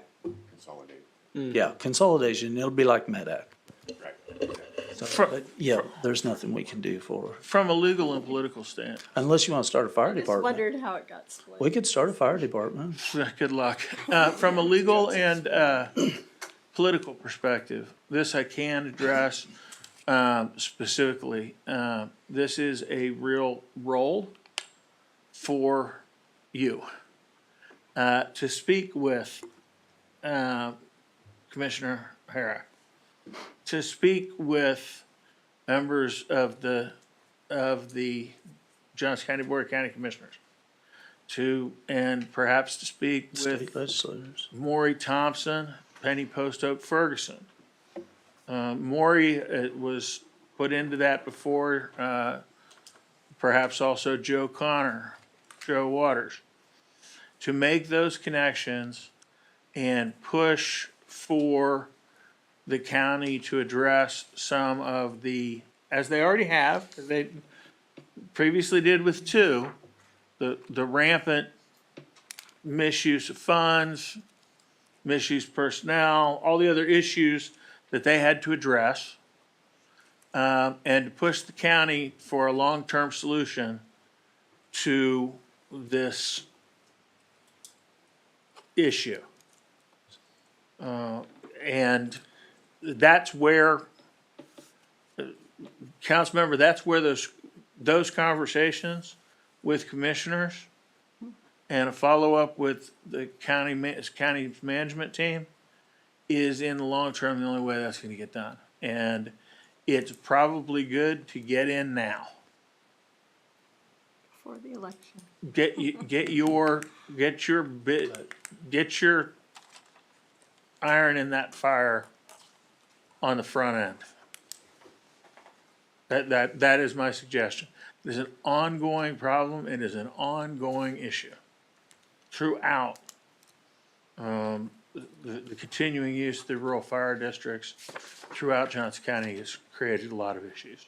And we were actually fairly lucky. 2 was fairly conservative, and some of these districts, you should see some of the bond issues that they did. So, because they could, so, that's where we're at on that though. And we're still negotiating with two on our contract. We just met with them not very long ago. Yep. So. Now, how long we'll still be able to do that with two, I'm not sure. So, Any other questions on commercial development before we move on to our favorite one, the internet? well, we'll go ahead. Oh, I'm sorry. Next one is internet and broadband. Yeah. So we've been working on this. We did receive a call and met with a national internet firm company, Telecommunications company. telecommunications company, thank you. And, you know, they're looking at some options and possibly, you know, coming into the city and doing it, putting it in and then paying for it is always a challenge. But with the government funding that's coming out and all, they believe that they might have a chance to put it in and actually become profitable on it in a very short amount of time. And in negotiations with them and working with them through some stuff, we would like to be able to at least be able to get fiber to the police station. Now, that's one company. I'm also working with another company that already has existing fiber in the ground, Kansas FiberNet. In working with them to get this building fired up so we can have phones. That'd be nice. And then also serve the police station so that in the future and now, some of the stuff that they do now really requires a greater speed than what they have. And in the future, on their looking out in the future, like maybe e-ticketing or something, I'm not familiar enough with it, but that they'll need fiber for sure, faster speeds. So those are what we're looking at. And we had a very productive meeting with that big national company that came in. And they've kept calling back, and we keep providing information to them. Now, And they sent like they sent their vice president of the entire yeah, company it was pretty. and a pretty high level staff down to meet with us. So it was, They have places in Puerto Rico. yeah, And all around. they were talking to us about all their vacations and like, yeah, okay. and everywhere else. I'm like, must be nice. I know what you're talking to him. Going back, no. Oh God, here I go again. No, but anyway, they were talking about how they utilize Puerto Rico for a lot of different things, and so So is this conversation about bringing it to the city buildings? No, okay, I yes, think that's what he was just talking about. That's Okay, what he but was we're talking also, yes and no. in conjunction with that, going to That's talk about correct. integration. Yeah, we're not looking at dark fiber. Okay, No, we, you know, you look at that, and if we own our own fiber and all, that's great. We're saving this money until it gets cut. And, you know, I don't think we're at that point. When there's companies out there who do this for a profession, you know, and can handle it. So we are looking at both the community as a whole, as well as police in here. And in conjunction with, I mean, the public works is right there, so, yes. We've talked about all kinds of things, microwaving it to some of our other facilities. You know, you get a fast enough speed in, then we can shoot a microwave, maybe from police to public works. And maybe looking at placing another tower somewhere, you know. So we're looking at all these. It's gonna happen. And we are working on a plan to get it to every house. It's Every not just, house, right. we're not just talking with them about the community buildings or government buildings. We're Right, so definitely one of the talking about- plans that I talked about years and years ago was there's one thing that you have to put into every house, and that's sewer. That is underground. So, and that we own. I mean, water has to go to every house, but you know. So in placing the sewer lines in the subdivision, we should go ahead and put the conduit in. And have it there where they just come in, they hook it all, they pull their fiber through it. Then they also have it where they can pull it right to the house, you know. I met with the contractor, or no, the engineer that does most of the work in town, and they're gonna put it out there. But we didn't think that the developers will be too much opposed. Now, there's little details. I mean, who's gonna buy the Conduit. conduit? Gonna And put it in. yeah, I mean, you'll put it in along with them putting it in, but, you know, just the little things that I feel like are little things. The major hurdle is let's get, so that we have a plan of attack and let's go for it. We're gonna have all kinds of problems along the way. We always do, you know, but, so that's something that we're really working on very quickly, because we have all these new subdivisions getting ready to break ground with, you know, hundreds and hundreds, thousands of doors. And if we can do that, the national company almost guaranteed that they could work with us. Because going back in and putting conduit in, a lot of yards saw it, you know, all the problems with it. So I'm gonna try and get that implemented very, very quickly. I mean, I still have to have permission from you guys, but, And then do you want to speak to the Clearwave? oh, yeah, I'm sorry. Unfortunately, Mr. Bosch passed away, owned RG Fiber. He was very fortunate in being able to sell his company, to help his family before he passed away. Clearwave has purchased it. They are aggressively trying to get back up to speed, and really the honest truth is they're trying to get the market so that competition says, oh, you know, now we're gonna have to go in and some way or another take that from them and put ours in. So they are working, you know, they're putting a lot of them in the ground now that were just laying on top of the ground. We have a couple of meetings next week coming up with them. Their true plan, I don't know yet.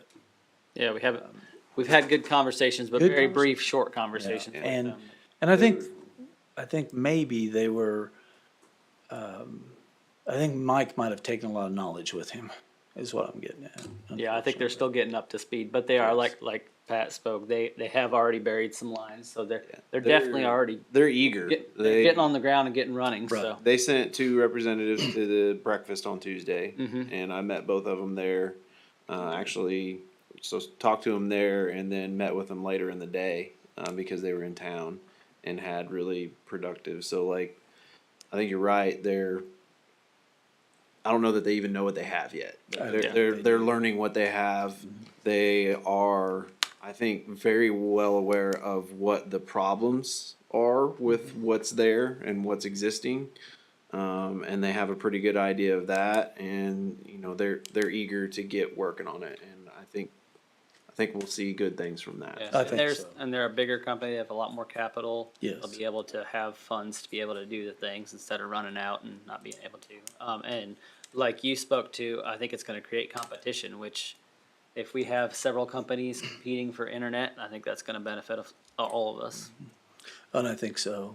At least it surely will benefit the residents by driving down the price a little bit, even just for the city buildings and all. So, but we are going to get fiber in this building, very high-speed fiber, because the phone systems that we're looking at will require that. And you know, we're talking about I don't even know what you even call it, but it's not a very expensive system. We're not gonna have all these phones everywhere and all that.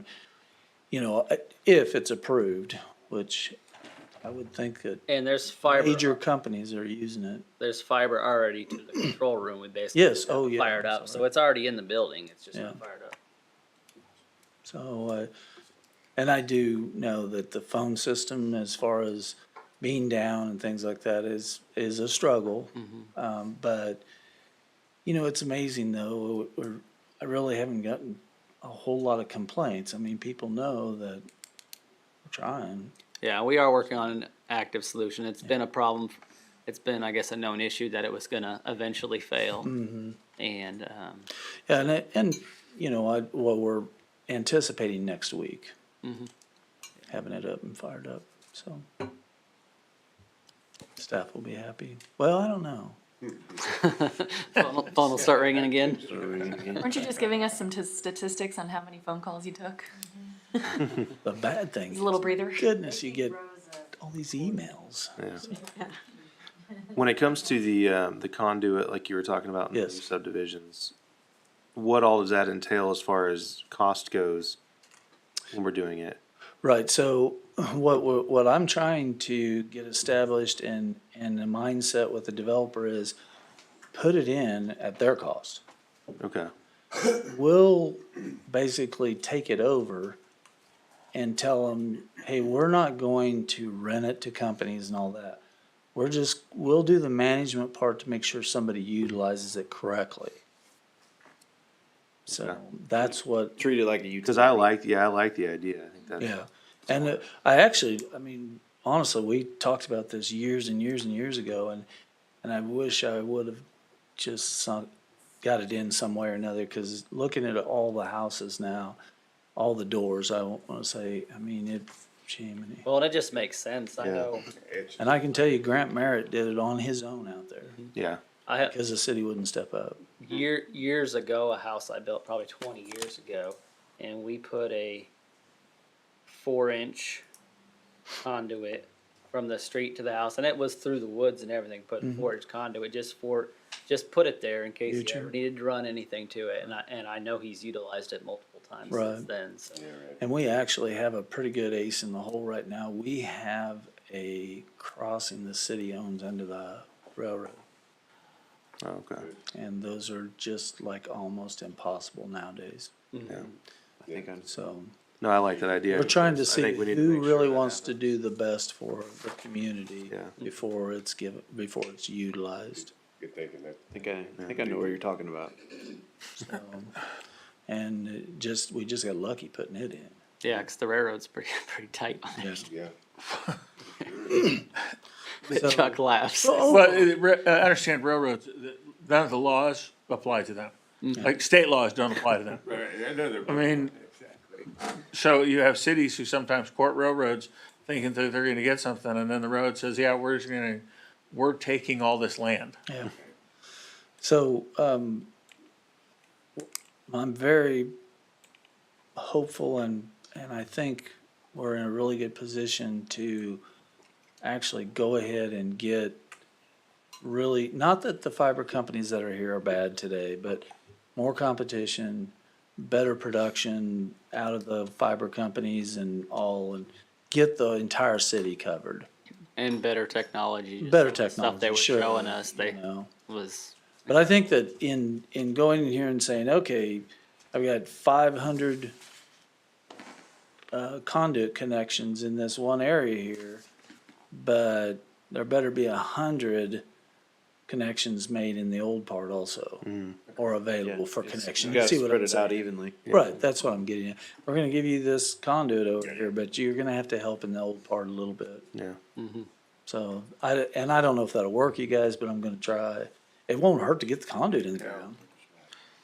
Yeah, no matter know. what, it's a good deal. I have a And question if the city doesn't want it, I'll take it. where I'm seeking some direction, legal direction from so rather than me talking about something I don't know, I do need some direction or your preferences, relating to, the installation and cooperation with, including use of city facilities, if so desired. By the way, when I say facilities in this context, I mean anything that's more than 8 feet tall. Cooperation with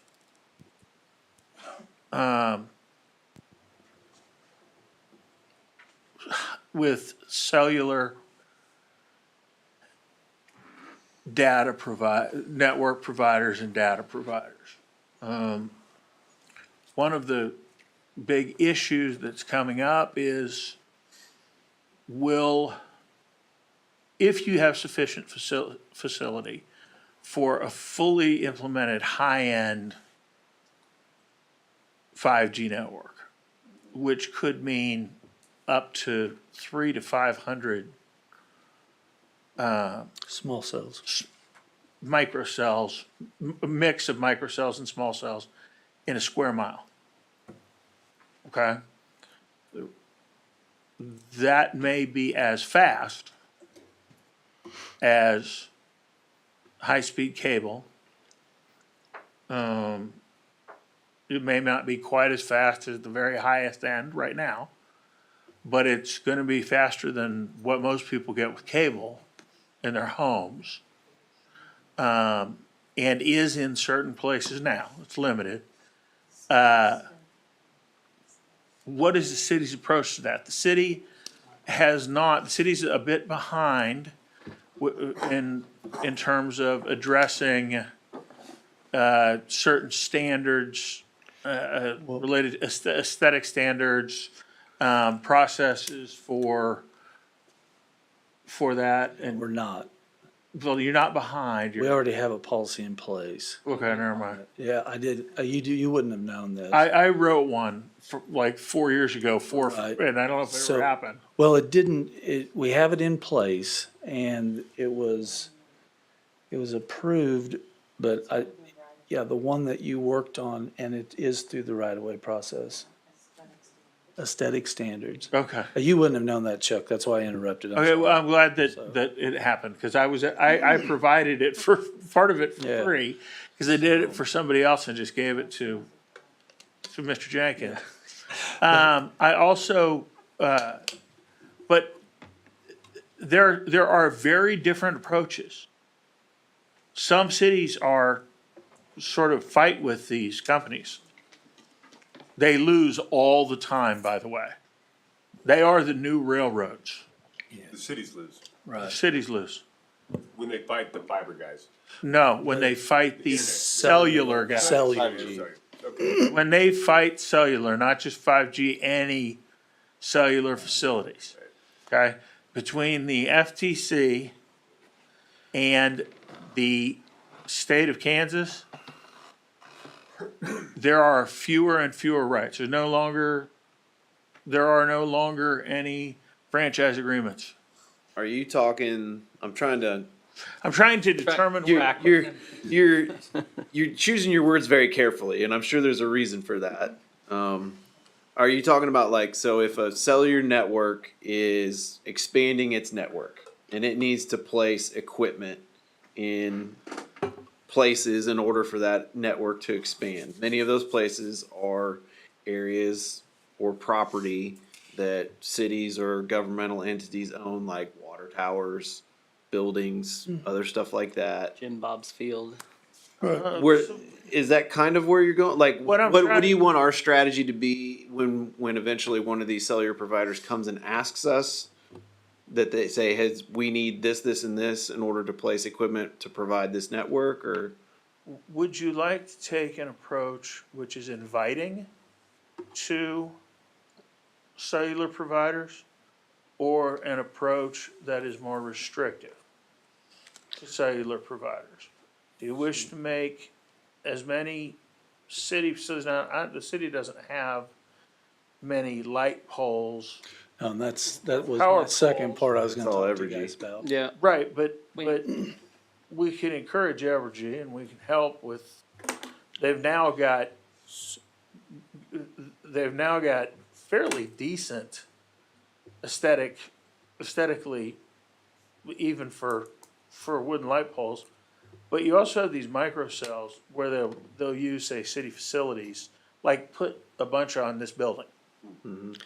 Or other places. I think it depends on what the benefit is to us. Right, you know, so- as a city and as a community. I would say, as a rule of thumb, I would be open to being more inviting, barring any major negatives that I don't either already know about or would find out about getting into researching the process, or what the equipment might actually be, or what it looks like, or Well, and in terms of the aesthetic standards that I'm pleased to hear are in place, that helps, because if they weren't in place before now, you can't put them Yeah. in place anymore. Yeah, we just made the deadline. I remember, that's why I remembered it. That was, I mean, you're not allowed to make them anymore. You're limited on how much money you can charge for anyway. In other words, some people look at this as a money-making venture for the city. Well- Others look at it as an opportunity to provide increased services to their community, Yeah. And which is the perspective that, those are the two sort of far ends, and I realize those are, I provided you with it doesn't.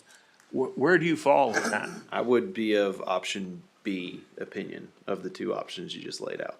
well, okay, but there is a, Providing service to the community.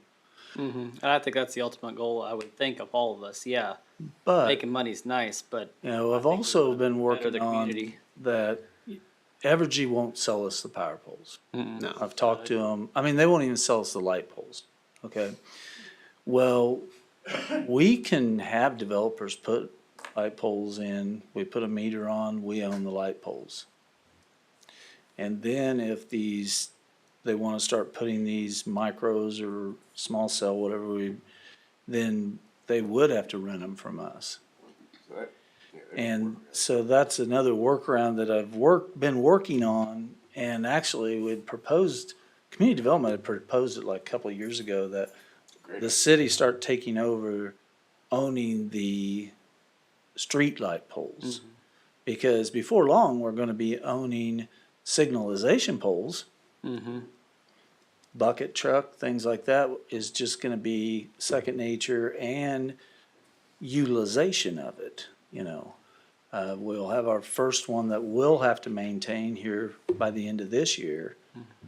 So in just looking out, and we can very easily, I mean, a lot of cities, Overland Park's one of them, that the developer has to put the pole up and all, and the city takes it Well, over. and it would only benefit us because instead of paying Evergy for these poles, we're paying the community. Right, That's Yeah, being and- spent and- right into our community instead of some national company that's. right. We would still have to, on some of them, we'd have to pay for the electricity, Right. meter, and there would, but that could be all set up by the developer.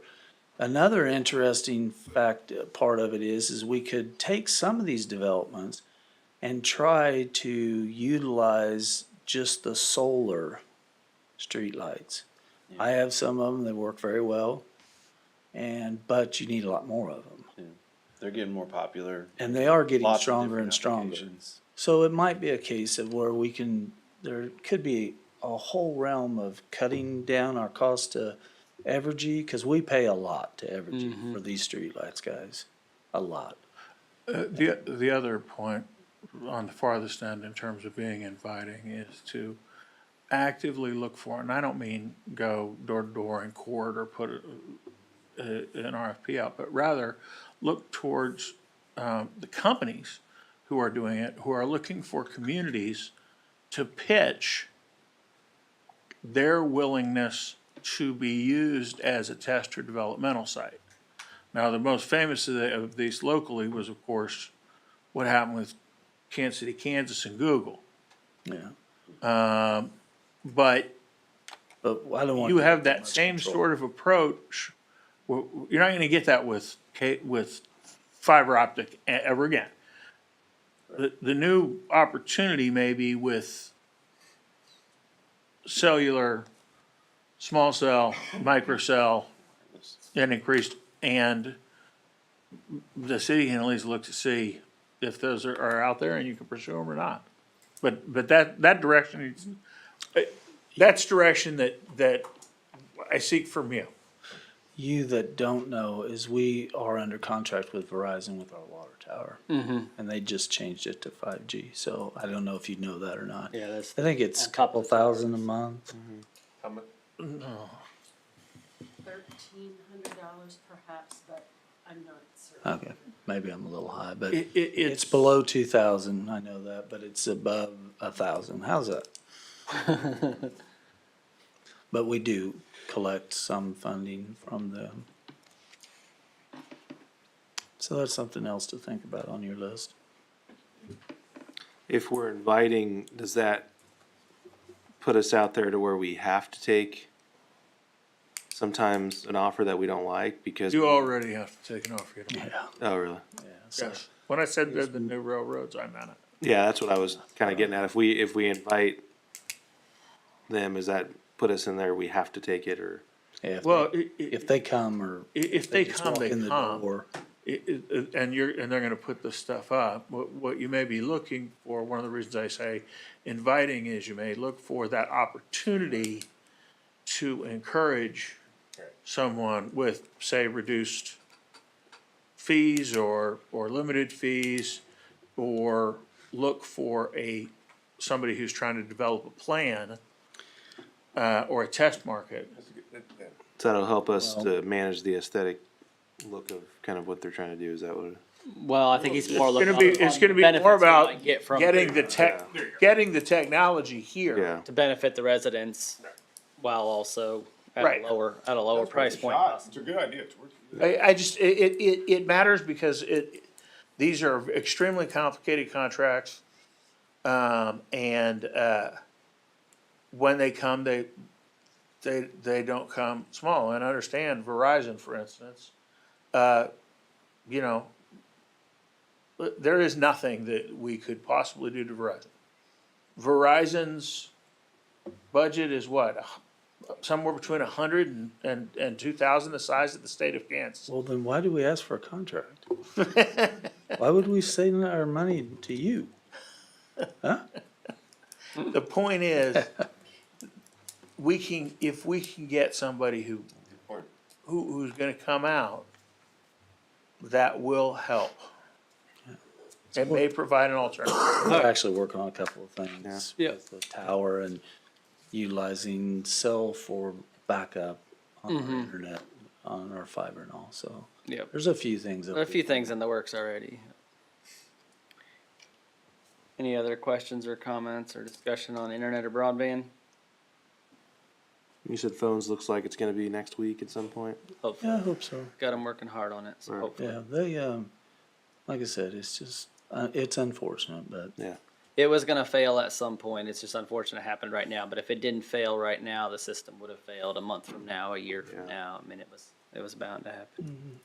So. Last item on the list is the comprehensive plan. That obviously we know is something that was already going to be worked on, but almost everybody had it on their list of priorities. So I put it on there just to see if there was any further discussion, any direction we wanted to, and then also to give all of us some info that Pat might have on where we're at in the stage of that. I know it's out for bid. yeah, and the funding's there. It's been in place for many years. And we just kept rolling over, not knowing, COVID and all that. So, we should have, by the end of May, a contract for you on the second meeting in May for, the award of the contract and then the bid after that, or the award of the bid and then the contract after that for a company that will be assisting on the comp plan. The planning commission has been begging for this for years and years, and we've run into several items on there, as you all are aware. When it does come out, we really want to work on it and design it and how you guys want to see the community grow. I can give you my opinion, I'm sure, and I know that whatever company will give you their opinion as well. But only thing I try and do is think like you're living in another future, because, I mean, at one time, the glass plant, oh my gosh, that's way out there. And now we know it's almost in the middle of the city. So that's what and target areas. I mean, we're going to have more manufacturing. It happened to be that 183rd was the target area for that. And, we'll have to try and figure out where would manufacturing fit, and not big stuff. If that's what, I don't recommend huge buildings and, Yeah, I don't think But- any of us want. right, but, And it's not bashing Edgerton. I No. don't think any of us want Edgerton where we have all these warehouses popping Right. up all over the place. yeah, it's your community, so. And then along with the comp plan though, comes, factors that fall right in line with streets. Where do we target our arterials, who do we do first? You know, and that also will promote growth. So, and then we have to also look on how far an area out do we want to look? It's no secret, it's out, you know, that we're in a battle with Olathe. And a lot of that, you know, it's no problem to go out far enough and all and make sure that but we have to have a plan to get there, you know, proper sewer. You know, if it's clear down Paola, that doesn't make sense, you know. Now, we may plan on to Hillsdale because of sewer and things that we can provide. But you know, just take a reasonable approach at it. And a fundamental approach, knowing that in this plan, you know, you can be affecting the next 2 generations, just like that plan affects you guys. Mm-hmm. And, you know, some of you weren't exactly happy with the way the plan is and all, but let's try and not leave the next generations In the same position. in the same position. Is what now, we're not gonna do everything perfect, but we can try, you know, get the best we can. And that also will come into, you know, how aggressive do you wanna grow? And I think when we start having those meetings, I would encourage you guys to invite your neighbors, invite your friends, invite the people Right. that Yes. want to be a part of that process. And come to the meetings. Yep. If it's not a problem to publish, that we'll be having a quorum at the meetings and all. That is one thing that the You're talking about planning commission. planning commission, I'm sorry, yes. It's like, hopefully you come to the council meetings. Yeah. But, you know, we'll just have to publish that there'll be a quorum there, but it would be nice. And hopefully we get a lot of participation from and I really look that hopefully we will get some public participation. Well, I think that's one thing all of us wanted to stress too, is we really do want the public to be involved. Oh, heck I know yes. there was, you know, with the whole There's a- 7th Street thing, there was Yeah. a lot of people involved. We want all those same people Yeah, to come, you know, bet we do. help plan the comprehensive plan, help all of us guide Sure. how we want our city to grow and where we And want stuff to grow. The other thing is, I mean, there was a lot of comments and all about me, you know, look, guys, I'll do whatever you want. You wanna fill it up with smog factories, that's fine. I won't work here very long, but it's your community. And that's what I was trying to tell the people that came. Look, we're just following the tools we were given. Mhm. And this is the time that we wanna make sure that we get this one right for the next couple of generations, at least one generation. This will be a big step for us. Like, this is going to be a tool that we use for at least the next 10 years. You know, And it's a law Yeah. binding tool. and it gives the community opportunity to give input. It's been a long enough period of time in between the last time we did it Oh, yeah. that so many factors have changed, and you know, our community's different than it was then, so we need the new input and we need to know all of that. And we've seen what the obstacles are with the one that we don't have. I'm really encouraged by how quickly this one has come about, so that is a really promising thing, I think, with it as well. So And we're pushing pretty aggressively on it too, Oh, because yeah. we all agree that it's needed badly as well. And, you know, this tool's used by, a lot of people do not understand this. That comp plan is used by school districts. It's used by the industry like you wouldn't believe. A lot of developers will call up and say, okay, Pat, this whole area is yellow, single-family residential, which doesn't make sense. Or, excuse me, they'll call up and say, this is all rural residential shown. Well, we know it's not gonna be rural residential. What can we do that the city supports? So doing this plan correctly, it's looked by the entire industry. We actually have a developer from California that we're working with right now that was reading online all of our stuff and all, and it's interesting listening to their and us, but where he looked at it and said, oh, well, this is slated for residential, and that's what he was looking for. So And he they thought it do look at it. This is just a total side note, but he thought it was really cheap. He Yeah. thought the land was great because coming from California, he's like, oh, this is great. Well, and I always, prep them for excise tax at 15.8 cents a square foot, and that's like, oh, that's cheap. Okay. But no, and he looked at the comp plan before he even considered talking to us again. He has a niece or somebody that lives in this area, so. But, so it'll be a tool that's used by everyone. Not just the city throws it in a book and we open it up, a lot. I don't know, maybe the rec department will use it and all, on planning, And also, you're talking about parks and everything, we'll tie those parks together in the comp plan the best we can. Not like it is now, park here and God love them, they did the best they can, but 5-acre parks don't work. They just don't work anymore. So, as a single park just laying out there doesn't work. 5 acres, it takes more. I was given advice by a friend of mine who's general manager of development for a large development company and builder. And when he discussed these issues he's a general manager of residential development. With cities, one of the pieces of advice he provided was, and something that he shared with me, is tell your clients when it's time for them to think about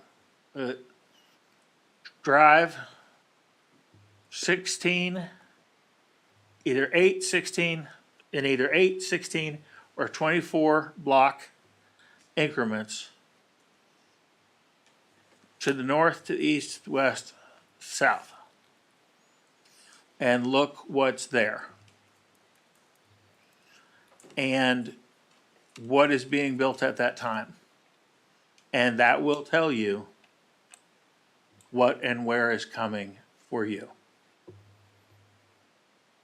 depending on how close it is. And count those blocks, like hit 3 or 4 of them, or even 2 times, to see what's coming your way. And count how far away it is in each of those directions. Fuel's really expensive. You could use Ames. But that's You can use Ames. I will tell you, when I come out here, sometimes I drive down 199th Street. Sometimes I drive down 170th. We're not all making the money you're making. That's what I wasn't gonna say that. Wow. Kidding, Chuck. I'm just. It's The point it's good. The point is this, that I want to make though, is if you drive from 169 to 69 on 175th Street right now, I mean, a few years ago, there was nothing there. 2 years ago, sure, there was development going up at 167th. It was moving south. Now drive down 175th Street. Yeah, it's blowing up. Oh, sure. And if you look at all of it, we really are pretty, we're 169, 69, 68, I-35. And, it is really very unique and, because we're not very far from anything, I can actually leave my house, or I can leave here, I can take up to 175th to I-35 down to 33 Highway, or I can go 68 down around the lake, come up the old road there, Hillsdale Road, and here, and I'm within 1 mile of the same distance. It's just crazy. So, it's overall, and really go to 69, I'm sure all of you have, and there's price choppers and everything else coming down it. And I think that's a direction, well, we will look that direction due to some of the things that's coming up here before too long. So it's gonna be kind of neat and fun, and you just can't let it get to us, and, or, as we can't please everybody. We just have to do the best we can and look for the future. Well, and like we've always said, you know, we're gonna grow, we just wanna grow the right way. Correctly. Grow the way that the community wants to grow. Right. Or at least the major part of the community. Yeah. Remember, we think for the whole, Yeah. not for a majority, for the majority, not the minority. That's good. So, There was one other interesting thing that Yes. Charlotte shared with me, and hopefully this would never affect Spring Hill, but there's, I don't know if you call it an ordinance or what, but it's KSA 65-129. Kansas statute. That talks about affirmatively furthering Fair Housing Act by the feds. Yes. And if that came into our town, it would be Section 8, and they would use Well, eminent domain. Okay, to- well, first, we can't use Section 8 anymore. Okay, Affordable housing is, you can actually be making $20 an hour and qualify for affordable housing. So, but yes, it did pass.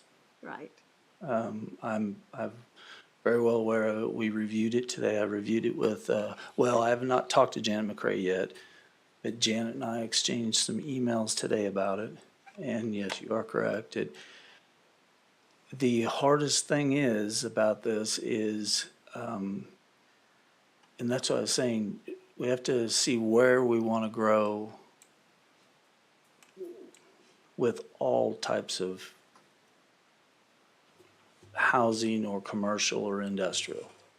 And I'm not saying that we're trying to place any one economic, social, or anything like that, but as a sense, and you are correct, I think the governor even signed it today.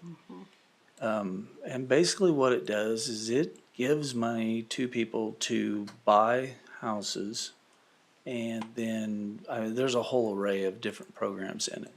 But yes, it does, it is for more affordable type housing, you are correct. And you are correct that, we can do certain things, and we can ask for certain requirements, in the development part of it. But overall, if we ever want to see any more federal funding or anything, and almost everything comes from federal funding. Cars is shipped down through the federal funding stages. Base grant Base was grant. shipped down. So, and then also, then you have advocacy groups. But we'll work very, very careful and delicate with that. And we still do anyway, because the last thing I ever want is to classify people, I think that everyone has the right, and I'm not for just giving houses away. But yes, you are correct, and we know about it. I wish I could tell you all about it. She just signed it today. Yeah. It also would make property taxes exempt for them for 30 years. In some situations, it does, that is correct. Yes, ma'am. And they tie your back, or tie your hand behind your back pretty Yeah. hard. Unless we. And it might be just something that we have to work with, pardon me? Unless somehow the state of Kansas and the House and Senate work together with the elections coming up to repeal that. It could be, yeah, that's true. It could, yeah. Right now, with regard to the current legislation, it's largely driven by the need to obtain and the desire to obtain federal funding. And if you wish to obtain federal funding, then you've got to pass legislation of that nature. One thing for you to make it perhaps a little less frightening in a long-term perspective, the federal affordable housing programs that they are increasingly using and promoting are to provide what essentially, as Pat described it, the opportunity for you to purchase a home with funding or assistance from the government on the market. Now, they can then slap some other stuff on those homes, but a regular house in a regular neighborhood, not a series of not public housing in the sense of a whole facility or neighborhood that is just public housing. Rather, the goal is to incentivize and provide individuals in those circumstances with the opportunity to acquire a house in a regular neighborhood where they're not traumatized or labeled. We'll The try. goal, I think that's the goal. And as soon as I read through it, I'll get something out to you.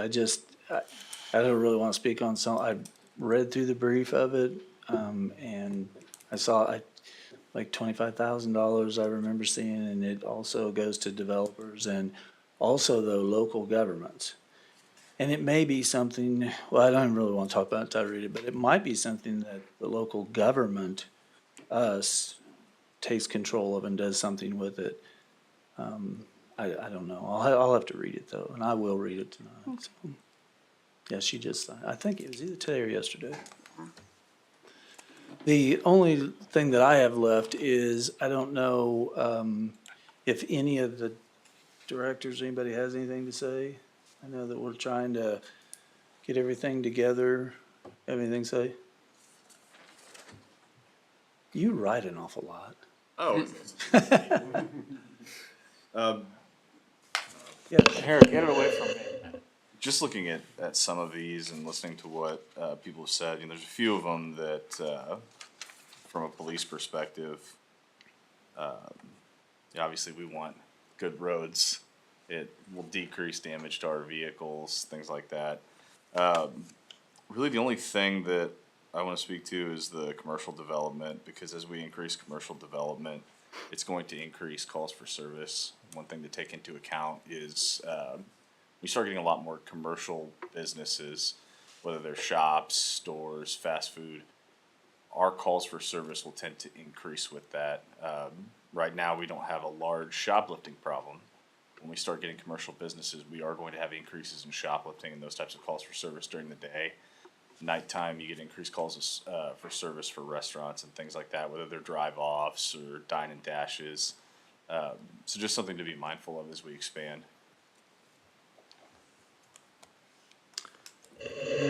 No, everybody's working on trying to, thank you.